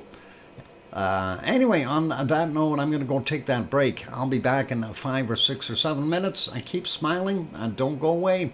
I'm your host, DrFox2000, here in Edmonton, Alberta, Canada. And yes, the bunnies left. They had enough. I'll be back later.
go. Welcome or welcome back, everyone. I'm your host, DrFox2000. You're watching VolcanoX, a live stream, and thank you for sticking around. And thanks for the welcome backs from Sue. And Sharon Stewart says, I hear you, DrFox2000. And thanks, Sharon. And Sasha and Kananaskis Country, and Susie is here as well. Welcome, Susie, and thanks you guys for the welcome backs, and that is awesome. And let's go back for a second to Sakurajima in Japan. Sue sent me something here that was kind of interesting. While it was snowing, apparently, that Sakurajima had some explosive activity, and that is saying on the 24th at 8:18 Zulu. Unfortunately, I'm not into translating what time that actually would have been in regular time, but that is what we were seeing there. And then at 1:35, so those big plumes we seen that were looking pretty ash-like. And let's see if we can, oh, hang on, I'm trying to get that picture to show up. There we go. And that is in that area. That's where it's located, of course. You see all that white stuff. That was that snow falling at the time, so we weren't able to see as much as we would have liked to. But when we go back and we take a look, this, of course, this is on the 25th. We can't get back far enough on the 24th to see it. But some of those plumes would have been kind of explosive action. And I'm wondering it's because, if it was because of that snow getting in there. And that was during the night, of course. That was too hard to tell. And when the camera was covered up, we wouldn't have been able to see much anyway. But I'm wondering if that is what's happening, that we had some kind of pyroclastic eruption because of the snow. And that is very, very possible, right? So very, very interesting. And that other one that we were looking at in here earlier in the morning, this morning, was possibly another one of those little eruptions that we were seeing, because you can see there that snow got really dirty from this ash. So that was just something I wanted to throw in there, and I think that was kind of what we were seeing. So we did, you know, once it did get in the sunshine, you could see that a whole bunch better. So lots of ash on that fresh snow that was in there. Very, very interesting. So definitely something going on there. And of course, most of that snow had melted off already now, so that ash is probably just laying there or floated down with the meltwaters, and ended up down in the bottom here somewhere. But yeah, thank you, Sue, for sending that one in. Just figured we'd throw that in real quick as well. Let's get over to our earthquake map, and we'll see what we can find out there. And let me get on the right screen here. Wanted to point out we didn't see too much here in North America. There was a 3.1 up here at Vonoy Landing, Alaska, and then we see another one here near Ferndale, California, 2.7, a new one there. But when we go down and go down into South America, we see several more right here in Calama, Chile, 4.5, and there's another one underneath it. That 4.5 was at 12:08, 121 kilometers down. The other one is 4.6 from 4:23 a.m., 118 kilometers down. But I know everybody's looking at this one over here, and that is right next to where we had that other big quake in Argentina, and this one is a 6.4, came at 11:37, 601 kilometers down. So that is there. Going over though, let's take a look real quick. Shot nothing new in New Zealand. And then we see this one here, Tonga area 4.7 from yesterday at 23:15, 43.5 kilometers down. The other one also in Tonga area, and that is a 4.4 from 21:05 yesterday at 382 kilometers down for him. Don't see anything else in Indonesia in this area. But our stack here, it continues to rumble in that same spot, and there's just too many to count, but we'll just check a couple of them. Another 5.5 from 13:17, 3 point, that's actually a lot closer to the surface, 3.4 kilometers down. Maybe we've got some lava coming up. And the other one here, 35 kilometers down, 4.5 from 5:06 a.m. Then we see this one, yesterday's 20:38, 35 clicks down. What about this one? 35 kilometers down for it as well. So the only one that seems to be real close is this one from 3.4 kilometers down. The other one here, 4.5, 40.3 kilometers down from 13:12. We do see another quake out here, 5.2, and that was from 9:10 a.m., 10 kilometers down. So yeah, we may end up seeing a new volcano pop up here, you guys, and that is something to be. Oh yeah, you're a cop, my butt. You're out of here. Goodbye, Mr. Cop. Unfortunately, you are no longer here. Isn't that neat? We don't even see him anymore, and that is something YouTube has done. And they have done a good thing that we don't even see that trash in here anymore as soon as we get rid of them. So just give me a second here. Need to crank something up, and we'll save that right away. And this, yeah, reported. Yeah, but we get rid of them real fast though. It is a new thing that they've done for YouTube, that it doesn't even show up anymore. So they are very, very a little bother to us. And good luck, 20 minutes for Mr. Cop to get his feet back, and by then we'll be done. So anyway, so yeah, as I was saying, we will likely see more stuff going on in here. And 4.7, yeah, we looked at that, 35 kilometers down. So it's kind of interesting to see that.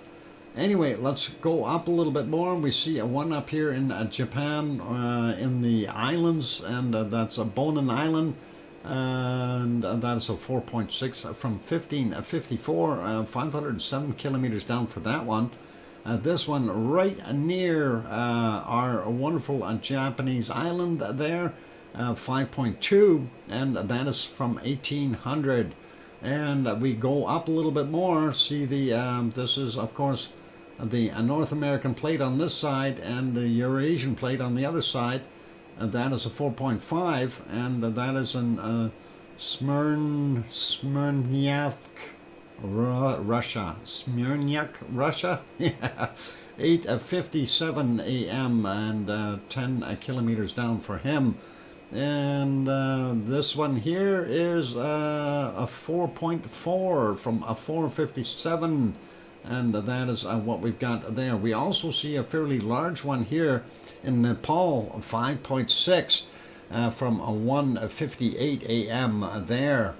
So that is interesting, and we see more continued activity just south of the island of Malta. We have another 5.3, and that is from 1325 for that guy, 10 kilometers down. The other one is a 4.0 from 1812.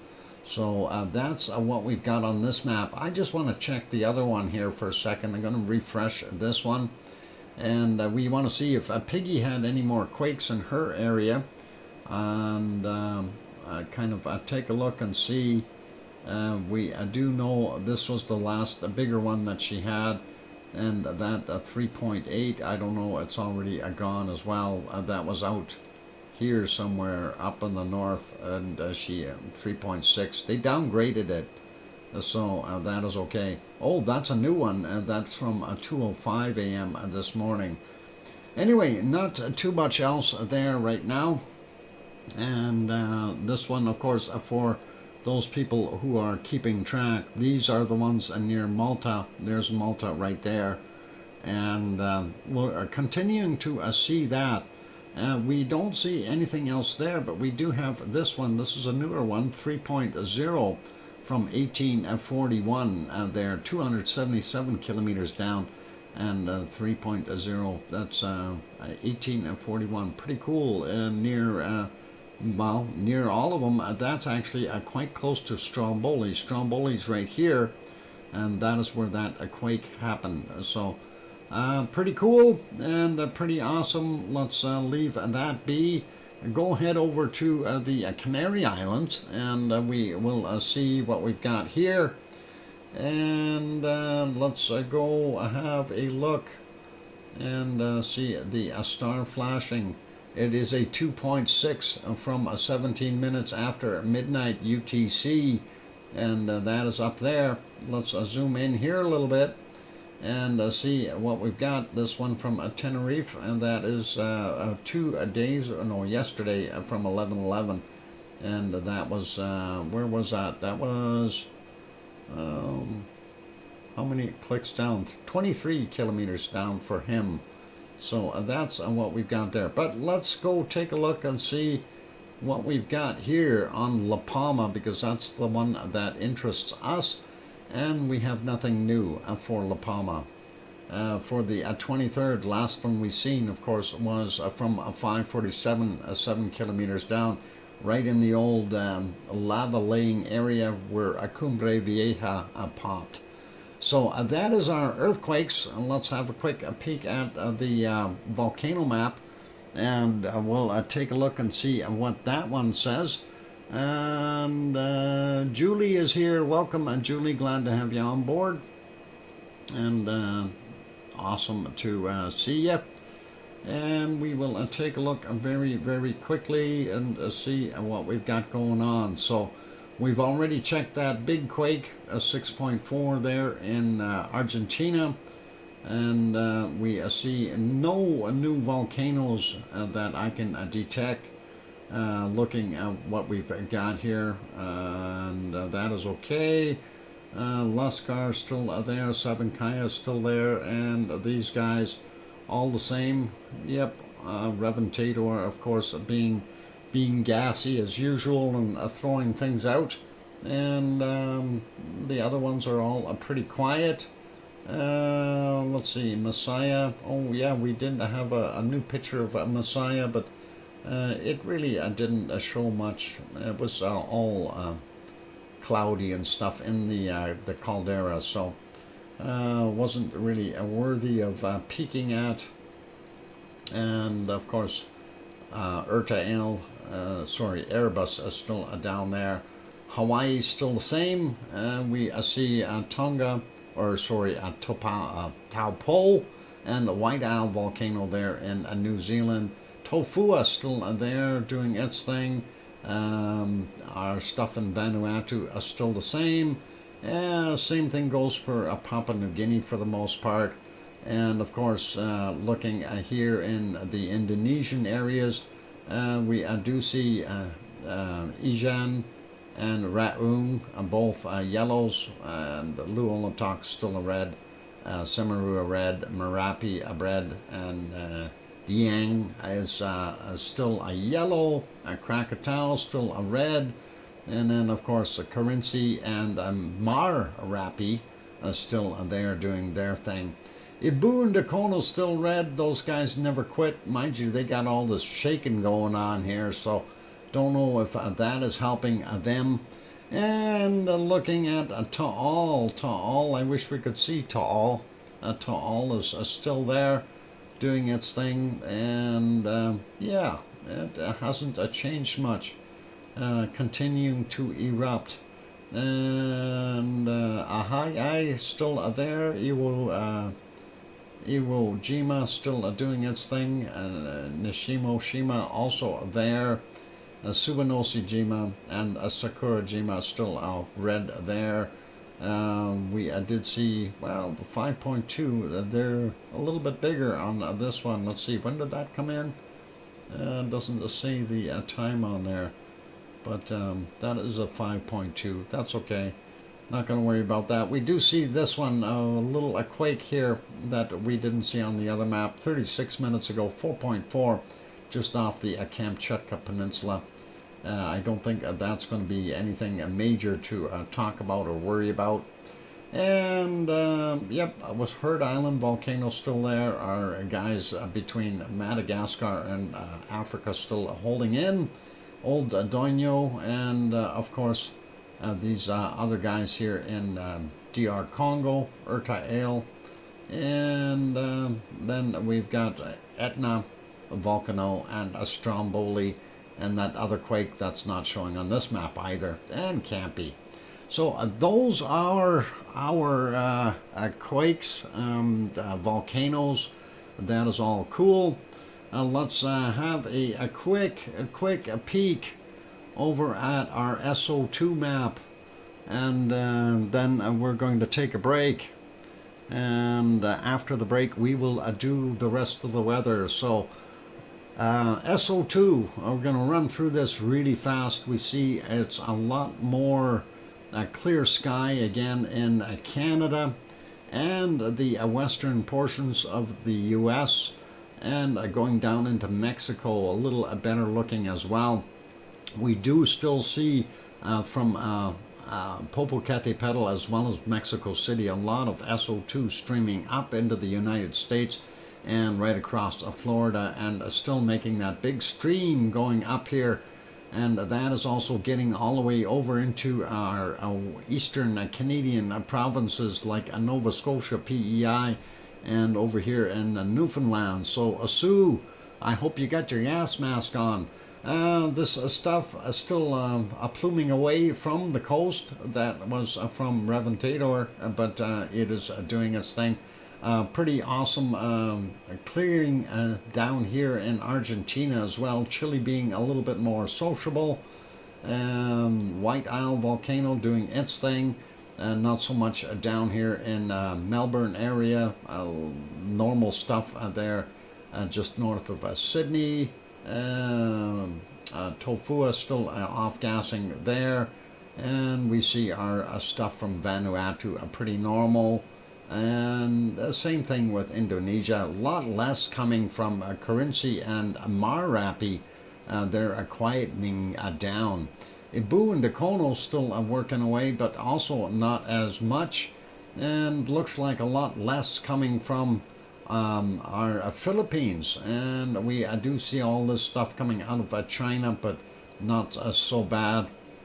And then we do see this one is from Subanoshi Jima, and of course a little bit heavier spot from Sakura Jima because of its recent pops. And I don't know, again, this not so sure how much of this is actually new and fresh, because that is blowing up from China as well.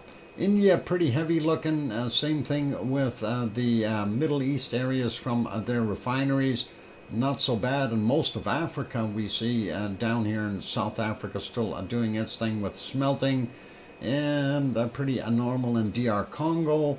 Eruption, very little. And not that terribly much coming off of our wonderful Etna and Stromboli. So I'm pretty quiet that way.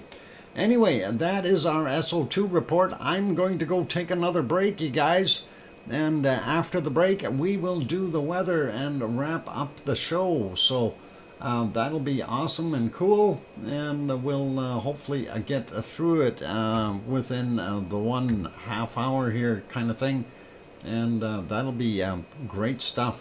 For those people who are here, if you haven't yet hit that like button, please do consider hitting the like. That would be awesome. And if that cop comes back in, we thank him for the extra view. I really do appreciate that. On that note, I'm your host, DrFox2000, here in Edmonton, Alberta, Canada. I will be back in about 5 or 6 or 7 minutes. Don't go away. Keep smiling and enjoy the music. I'll be back.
And there we go. I am back. Welcome or welcome back, everyone. Glad to have you all on board. I'm your host, DrFox2000, and you're watching a VolcanoX live stream. Of course, on the screen is our wonderful what is it? Halemaumau, a crater. There we go, Halemaumau crater. I had to get that out. And thank you for the welcome backs from Sue. And I hear you, Dr. Fox 2000 from Sharon Stewart. And thank you, Cananaskis Country and Susie. And there we go. And got that going. Let's get over to our weather map and see whether or not we can finish it. And hi, Julie, and thank you for the welcome back. Appreciate that. And let's go over there. Weather. 'Tis a time for the weather. And we'll see what we can find. And actually, it doesn't look too bad in the western portions of the Canadian provinces. Up into the Yukon, we can see the cutoff line there for that cold air, and a lot of it hanging around in, I guess, portions of Saskatchewan, over in Manitoba, and definitely over in northern Ontario, northern Quebec, and nice warm temps. As we've seen, it's a minus 1 degree Celsius here in Edmonton. Calgary, a little bit colder. Oh, a minus 4 for them. Vancouver sitting at about a 3 or 4 right now. Out in the Rock, about a 4 or 5 for Bob. And that is what we got there. Let's go over and take a look at what we've got for Kananaskis Country. Swift current, a minus 2. And snow, and there we go, and that is all good. And cloudy, so yeah, minus 2, not a worry. And let's see, we go over here to Winterpeg at minus 18 degrees, a little colder there. Like I said, northern Ontario quite cold, and northern Quebec also there. Minus 1 there, same as Edmonton and Toronto. And we see Detroit sitting at 0, London at minus 3, so that's a little odd. And cold weather kind of moving around all over the place. Minus 7 in Quebec, minus 7 in Montreal, minus 11 in Quebec City. Northern portions of our New Brunswick coming up to 11 or 12 below 0, and warming up as we go down. And Cole Harbor, and let's see what we've got there. And we see minus 1 in Halifax, only 1 degree in Cole Harbor. That's not so bad. Looking at what we see here, it must be all that SO2 keeping you warmer there, Sue. I hope it's not. It's bad stuff to breathe. Out here, we see 0 or 1, very close to those temperatures. We see that cutoff line on that ridge and the warmer air on the other side. So hopefully that'll come back. You know, I think you'd rather have 15 or 18 or something like that over here. That would be nice. Anyway, a quick peek at the other side of the continent, and getting back over to Portland, 5 degrees there. San Jose coming in at about 12. Same thing as LA, and let's see what we've got for Death Valley, about 17 or 18 degrees right now. And we'll see what was coming up there. And only 12 down here in Mexicali. Oh, 14 in Death Valley. That's a little cooler. We see that cold made it all the way down to the bottom of the Baja. And this is just unusual to see that cold dipping down so far. Mexico City sitting at about 15 degrees. That's a little bit better than yesterday. 26 in Acapulco. If we slide over and take a look over here, we see 25 in Cancun. Now, going up into Texas, we want to see what we've got there. That cold is dipped all the way down there. We see about 8 or 9 there in San Antonio, about the same there in Houston. Austin coming in at about 6. Dallas a lot colder at just 1 or 2, and that's not so good. Then we get over here in New Orleans, and they got 21 degrees Celsius, or about 70 Fahrenheit. So big difference. And we see a kind of a weather system in here. I'm sure they're going to have stormy stuff going on. Miami coming in at about 23 right now. Jacksonville coming in at about 12 degrees Celsius. 7 at Atlanta, moving up to Charlotte. They're in the colder stuff, 3 degrees there. And 1 degree for Grandma B. That is not so good. And we see about a 5 in Virginia Beach. If we go up a little bit more, Philadelphia about a 2. 1 in New York, Boston 1 or 0, depending on where you point it. I'm sure Death Valley will be sweltering hot in the summer. It will be. It's just right now it's horrible. We see about anywhere from 25 to about 30 there in portions of Colombia, and nice weather. Same thing goes for over in Venezuela.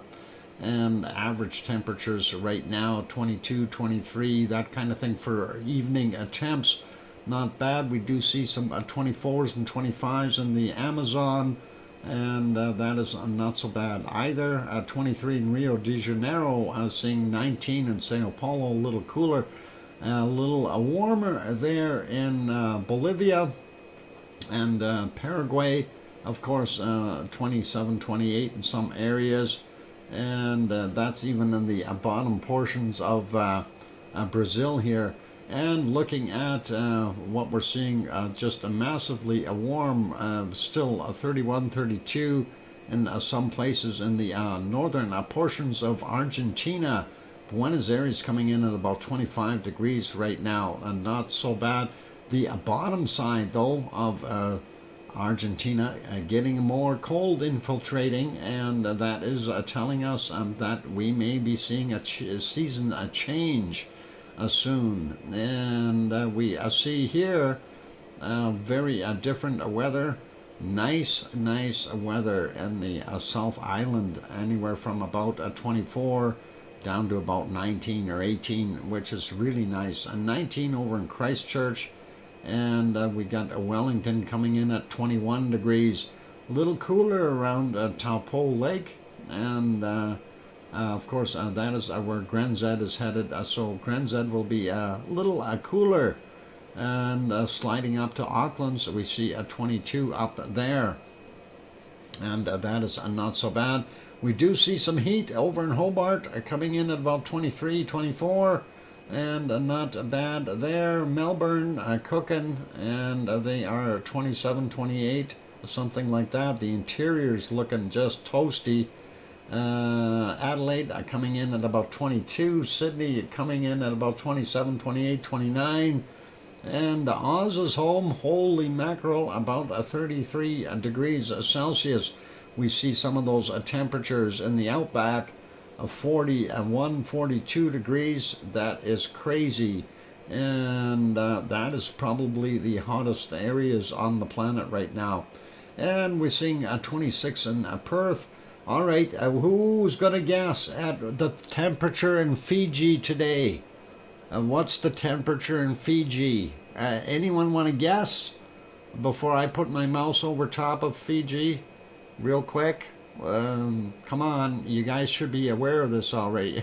Sharon says 27, Sue says 29. I'm saying 28, 29. Okay, there you go. Sue's right.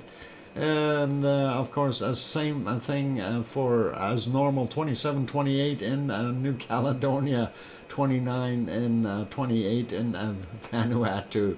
It just doesn't get any different there. It is just kind of silly to even ask. Anyway, it's always that temperature there. Anyway, we see Papua New Guinea and Indonesia's eastern side fairly warm at some of the 30-degree temperatures or approximate there, and seeing some of the other areas. Same thing. Java is quite warm right now. They are enjoying some 28, 29, 27 in some places. A little cooler on Sumatra, but not by much. And of course the other islands here doing about the same. Bangkok, thank you, Sue, for bringing that up. And Bangkok, 23 degrees. That's a little chilly for them, but it is winter time for them, so that's what they see, the rainy season. 28 in Manila right now in the Philippines, sliding up a little bit. We see the temperature split. It's amazing how that is always the same there. You got the cold on the one side and the warm on the other side. And the big SO2 comes from the warm side in Taiwan, that is. And very, very cold there in Japan. And looking at the bottom end here, we got like 2 degrees, 1 degree, and Kagoshima, we're just across the way from Sakurajima, 1 degree Celsius right now for those poor guys. And that is winter, and that is the way it is. We see a 1 degree in Tokyo, and a minus 15, minus 16, up to minus 18 in some higher elevations. That cold wind is blowing off and coming across the China Sea, or sorry, the Sea of Japan from the other side, and making from the Asian continent, making it very cold. Seeing a minus 22 up in some of the highlands up there. And yet, when we get up a little bit further north, there's 2 degrees Celsius. That's just incredible. And then Kamchatka Peninsula, very cold as well. And, okay, same thing. What do you think Sri Lanka is today? I'm betting that it is 24, 25. For Sri Lanka. That's the little island just above the mouse. Or 26? No, you guys. 24, 23, 24, 26 in the bottom. All right, 25 in the top. All right, I don't know how we're going to slice that one. Delhi coming in at 14 degrees, a little bit warmer there, and right now, that is awesome. Shiniso is still sitting here. When is that storm gonna go away? It's like that's been there for like a week already. We all win. Yep, that's right, Sharon Stewart. There's no denying that one. And looks like Cape Town coming in at about 16 degrees today. Sliding up, we see most of Africa pretty normal temperatures. And it looks like half of the Sahara was a little bit warmer. Looking over at UAE, they are still getting those cold temperatures at anywhere from 14 to about 17. That is just not normal. And then you get over here into Oman. There's a mountain range between the two, so Oman gets a little colder weather, and they are seeing 12 or 10 in some spots. Holy, that is cold for them. They are not used to that. Maybe these guys over here in Yemen are, but not UAE. Looks like a top temperature about 20 degrees on the bottom of Saudi Arabia. On northern end, 3 or 4 or 5. That's not so good. Cairo coming in at, what do we got? 11 degrees right now in Cairo. And yeah, these guys here, Algiers, I think is what it is, a -4 in some spots. Holy, -5, -6 in Morocco and some places, higher elevations. That is incredible. And looking at the cold temperatures, pretty normal for the eastern side of Turkey. Western side, we'll take a look at Piggy's temperature. Sue brought it up as 12. And I'm seeing on the map here about 15, but if we split the difference, it's probably very close to correct. And looking at what we've got there in Sicily, probably going to get more snow on Etna again, with about 1 degree or so in Randazzo. There it is, and that is what we're seeing up on top of Etna, about -2. So that's what we've got. And oh, it says 3 Well, the map says 1, but I'm not going to argue. It's 2 degrees there. All right, yeah, look at these temperatures. That's crazy for Africa. And looking at Naples, we're coming in at 10. Rome coming in at 3. And going up to Milano, they've got 4. A little bit further north, a little bit warmer. Go figure. And very cold in Portugal. And very cold in Spain. And our poor friend Aurelio's got -2 right now. A little warmer up north here. +2 in Paris. Natelles coming in at Natels is what it is, 1 degree. There we go. Munich 0, Frankfurt 1, and Cologne 1, and Yvonne Kunkel is getting a snow. 0 degrees there in Berlin as well. Hamburg -1. Copenhagen, Thor, you got 1 degree, unless you're over here on the other side. Then you get Baski 4 and 5, but a lot of wind. And Irish Monk over there, he's getting about 9 degrees Celsius right now. That's not bad. Down in the bottom area, though, we see London at -1, -2, and those temperatures in England a little warmer in most of Wales. And of course, Scotland, the cold place, coming in at about 7, 8, or 9 degrees, depending on where you point that mouse. Wow, they've got that Gulf Stream coming up there, so pretty awesome. And Stockholm about 5 degrees right now. That's incredible. 1 there in Oslo, and we see a 0 in St. Petersburg, -3 in Moscow. And a quick peek at what we see here. They've got warmer temperatures in Reykjavik, of course. I'm seeing 2 degrees here. Talk German, ja. Ich soll etwas in Deutsch sagen. Was soll ich sagen, Susie? Anyway, there we go. And if you're going looking at the volcano dress form, though, you got winds coming. And we see that. So there we go. That is our temperatures. Let's take a look real quick at our precipitation. We see the west coast is still getting hit. Deutschland means Germany. Brian, that is a very perceptive. Deutschland is Germany. Yes. Deutschland über alles. And anyway, that is all cool. We see that system still pounding away. Looks like the Queen Charlottes are out of the system, but everything else is still getting nailed with some precipitation.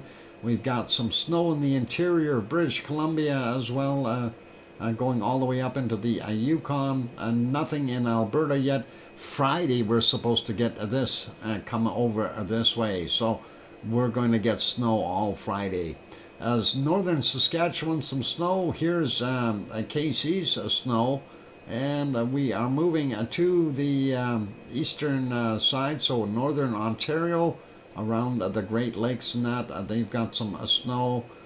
Toronto area might, north of Toronto, they're going to get some snow. That's what we see there. And not so bad for Sioux right now. Less precipitation. We do see the occasional flakes, and looks like Labrador getting nailed. Looks like most of western U.S. is pretty good. We do see some stuff here in Idaho and Montana, not anything too severe. We get into New Mexico, few little spots, same thing as Colorado. Then we take a look at what's coming here, and this looks pretty nasty. And that is, I'm glad that is not sitting there in Houston and those places, but boy, Memphis, Tennessee, getting rain, and I'm sure New Orleans and those areas, they're going to get downpours. Looking at Florida and the eastern side, though, all the way up to about Boston, looks pretty good. And we are seeing Central America, well, up to Nicaragua as okay. And once we get into Panama and that area, Costa Rica, I guess, is getting a little bit of that rain. And of course, rain in the rainforest to be expected. Rio de Janeiro probably getting rained upon. Those hot spots here, boy, that stuff must be growing like crazy with all the rain and the heat, and getting some of that. Looking at what we don't see any rain here in the Amuncus area. That is probably nice for them right now. Sliding over to New Zealand, and we don't see any rain on the South Island at all.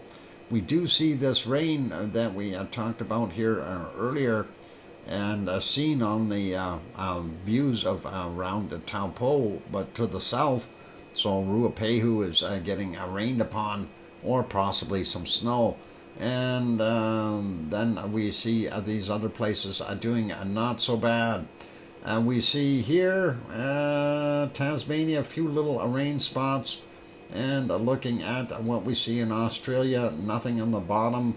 A little bit Brisbane, north of Brisbane, just a tiny bit of rain, and a few spots here and there. Nothing really to speak of.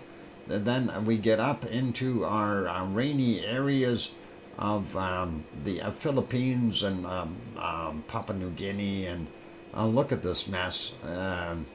Indonesia, Malaysia, just getting all kinds of storms in here, and it is their rainy season, so to be expected. And looking at Japan, there you see that flow coming off of Asia, blowing across the Sea of Japan, making it a snow for all of these guys. And looking up here, this looks pretty nasty. Kuril Island areas are getting nailed with tons of snow as well. And that's probably going to start moving up a little bit more. We'll see what happens. And there's that silly storm continuing to... actually, I should go that way. It's continuing to go that way. It's just sitting there idle. It's stuck there. Somebody go push it and get it out of there. And those guys have had enough rain. Not as much rain happening in Africa, in the south central areas. Nothing in, of course, the Sahara Desert. More rain here, and I'm surprised, in Saudi Arabia.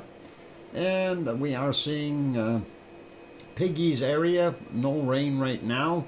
We see at the bottom end of Greece has got lots happening, and lots here, as well as getting into Sicily, wow, and Sardinia, wow, and not so much. Well, I see northern Italy has got a little bit of rain there as well. But yes, looks like Sardinia is really getting nailed, and looks like most of everything here in the straight away here through Gibraltar, they're all getting that rainy stuff.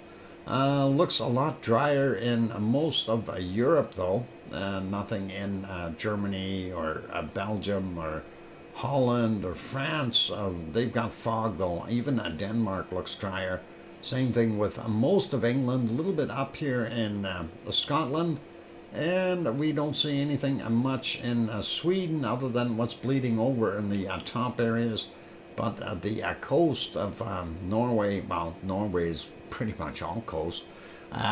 It's got lots of snow happening. And Finland, ice, rain, and snow. And here's this other place that we know. It's called Iceland, and they are getting lots of snow. They're going to turn white again, and they will be a white country once more. And that is it for precipitation. Let's go have a look and see if we can find our cold temperatures. I'm saying 44 degrees below zero down here in the Antarctic. Antarctic, minus 42. Let's see, where's the colder stuff? Minus 42 so far. Let's see. Do we find anything colder? Minus 42. Come on, where's a minus 44? I had minus 44 earlier when I looked. It was right in here somewhere. Minus 42. I gotta have 2 wins in a row. I mean, Sue wasn't here yesterday, so I beat her no matter what, but I gotta have 2 wins in a row here. Where is that minus 43 that she found? Yeah. Oh, I had minus 44 earlier. I did check, but it seems to have evaded me somehow. A minus 41, minus 42. Oh, where are you? Come on, a minus 44. Oh, I'm gonna have to concede again. Holy mackerel. This is just not fair. Life is not fair. Alright. I'm gonna have to say a minus 42. I can't see that a minus 43 or minus 44. What about this low over here? Minus 41? No. No, no. Anything colder down here? No. Tropical. Those penguins are warming it up. The penguins are helping her. That's the problem. They're changing the temperature and making it hard for me to find the cold spots. Gotta be in here somewhere. Minus 42. There we go. No. Oh, I found it. I seen it. Minus 43 right in here somewhere. Where'd you go?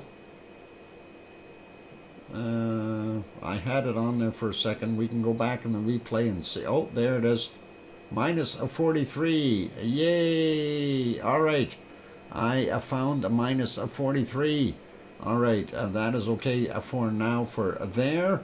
Let's go to Greenland, which is really white. And we'll see what we can find there. I got to find at least a minus 50 here to be a winner today. Minus 46 already. Oh, I see a minus 47. Do we have a minus 48? Come on, minus 48. And let's see, a minus 47, 47. Come on. Where is it? Minus 48. Come and help me. Help Uncle Doc.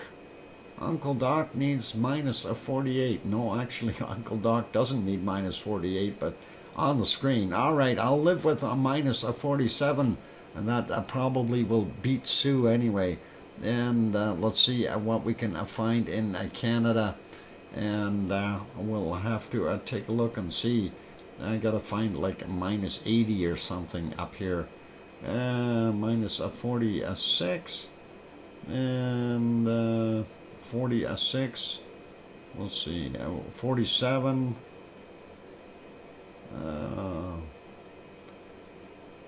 Sue's probably found like minus 100 or something. She seems to be good at that. I don't know how she can find that so easily. 47, 49. I see a 49, minus 50, minus 51. And let's see if we can find something colder than minus 51. Okay, minus 51 there. All right. So, yeah, we had a minus 51. Anything colder if we zoom in? A minus 50, 51. No, a 49. No, I guess a minus 51 for that area. Let's check it. There's a couple more cold spots I want to check. Sometimes, no, not over there today. That's not cold enough down here. Tropical temperatures. Minus 38. Nope. I'm going to have to live with minus 51, I think. What about up here in these cold bays and stuff? minus a 30. No. All right, I guess the Canadian North will be a minus a 51 for me. And let's see what we've got in Russia. Our wonderful Russia with love. And that is looking tropical today in comparison to what we normally see. And I don't know what we see here. Minus a 54 I seen. And let's see if we, oh, right in here seems to be a cold spot. Minus a 54, a minus a 52 in that town, and no, minus a 54 we had. What about over on this thing? Minus a 54, 53. Oh, I seen a 56, minus a 56. Let's see if we get a 57. Oh, I did. I had a 57 in here. Minus a 57. Let's get a 58. No, I'm getting a warmer. A minus a 57 is our cold temp. No, let's see. Oh, minus a 56 again. I need a minus a 58 or 59 is what I'm looking for. Minus 60 actually. Minus a 53, that's too tropical. I need a good wind here.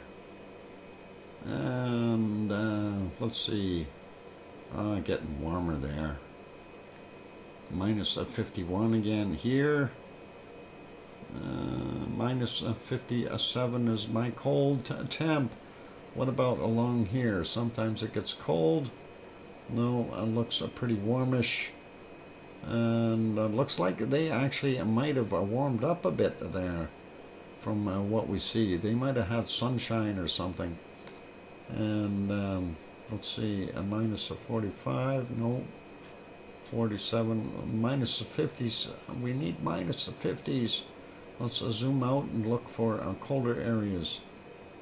Minus a 40s, a 46. A minus a 57 is what we need. And let's see, a minus a 54 right there. Hang on. There's a high. That might help out. And we had a minus a 57. There's 55. And we don't see anything colder than a minus a 55 right there. And what about over here? Oh, that's a tropical again. And minus a 53, 4. And don't see anything colder. So what do we got? Well, I'm going to have to run with it and see if minus a 57 beats Sue. I don't think it will, but I'm going to have to go with it because I don't see anything worse than that. All right, I give up. Minus a 57 for the Russian Siberian area. Sue, what did you get? And scare me. I'll try rebooting. Maybe that'll fix the repeating problem. Doc finds a minus 43. Yeah, a minus 47 in Greenland. Yes, minus 51 in Antarctica and Russia with love. Siberia, minus 57 degrees. And what? Sue Hayes gets the trophy. Oh, she beat me again. Oh, Sue, you're so mean to me. Thanks for playing, Sue, and glad that you got that as Doc is doing well today. Yeah, just about gotcha, just about. But, you know, let's see, close only counts on horseshoes and hand grenades. And it is all in good fun, Sue, and we appreciate it. It's wonderful. And thank you for doing that. Yep, I'm very close. Very close, but Sue still wins. Just wait for the temperature tomorrow. Yeah, we'll see. Edmonton will start to drop in temperature. Siberia was the decider, and yeah, you beat me. All right, that is all I've got for today. Let's see if we can put you back on some lava. Actually, that is not up to date. Let's see if we can put that back to live, because I moved it back because the smoke was getting in there. And, ooh, that is not very good picture. Maybe they'll get that focus going. Excuse me for a second while I have a sip of Pepsi and look at the psychedelic lights on the screen.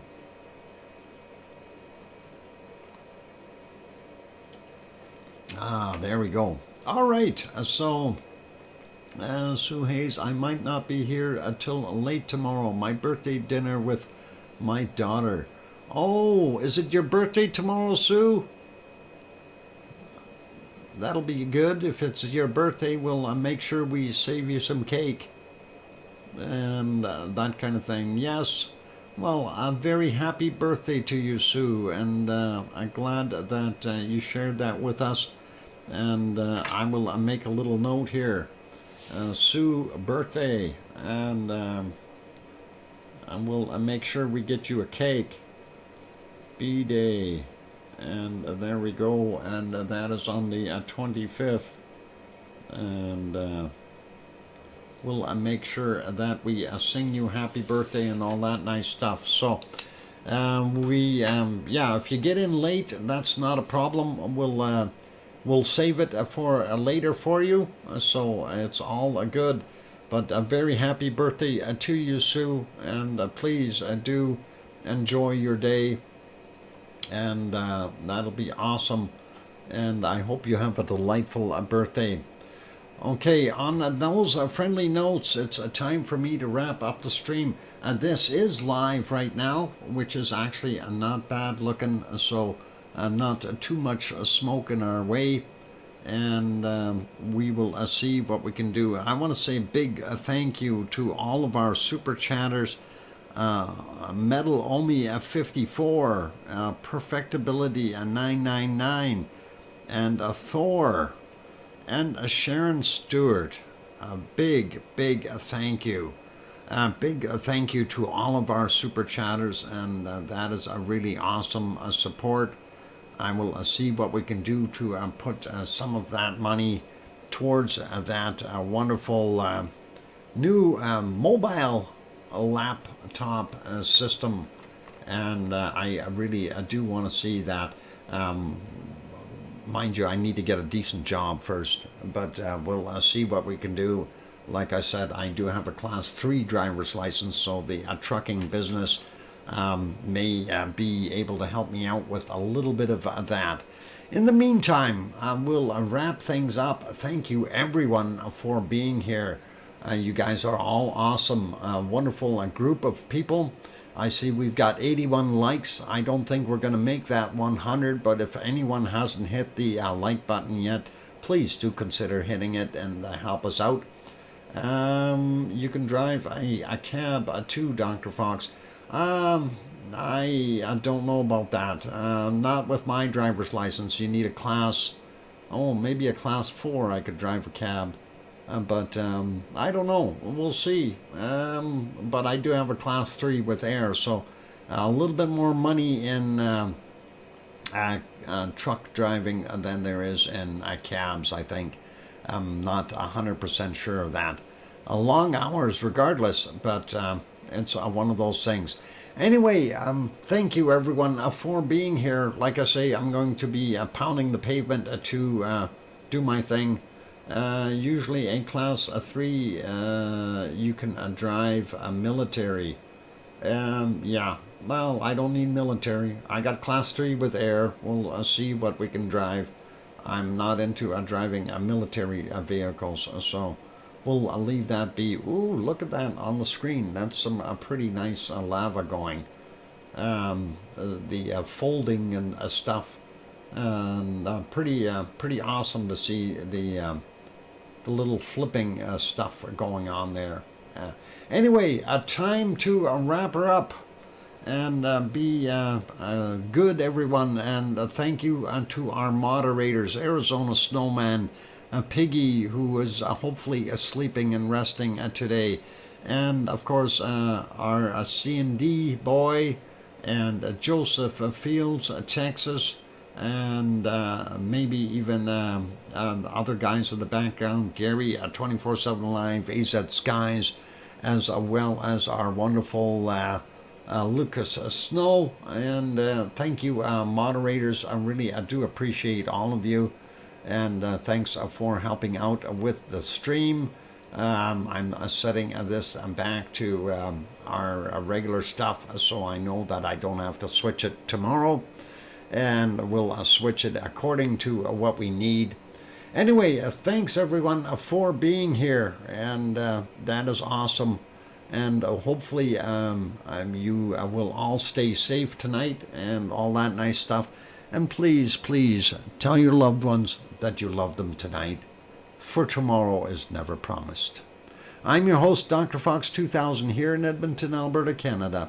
Take care, everyone, and have a wonderful night. And again, happy birthday, Sue. And good night, everyone. Oink, oink.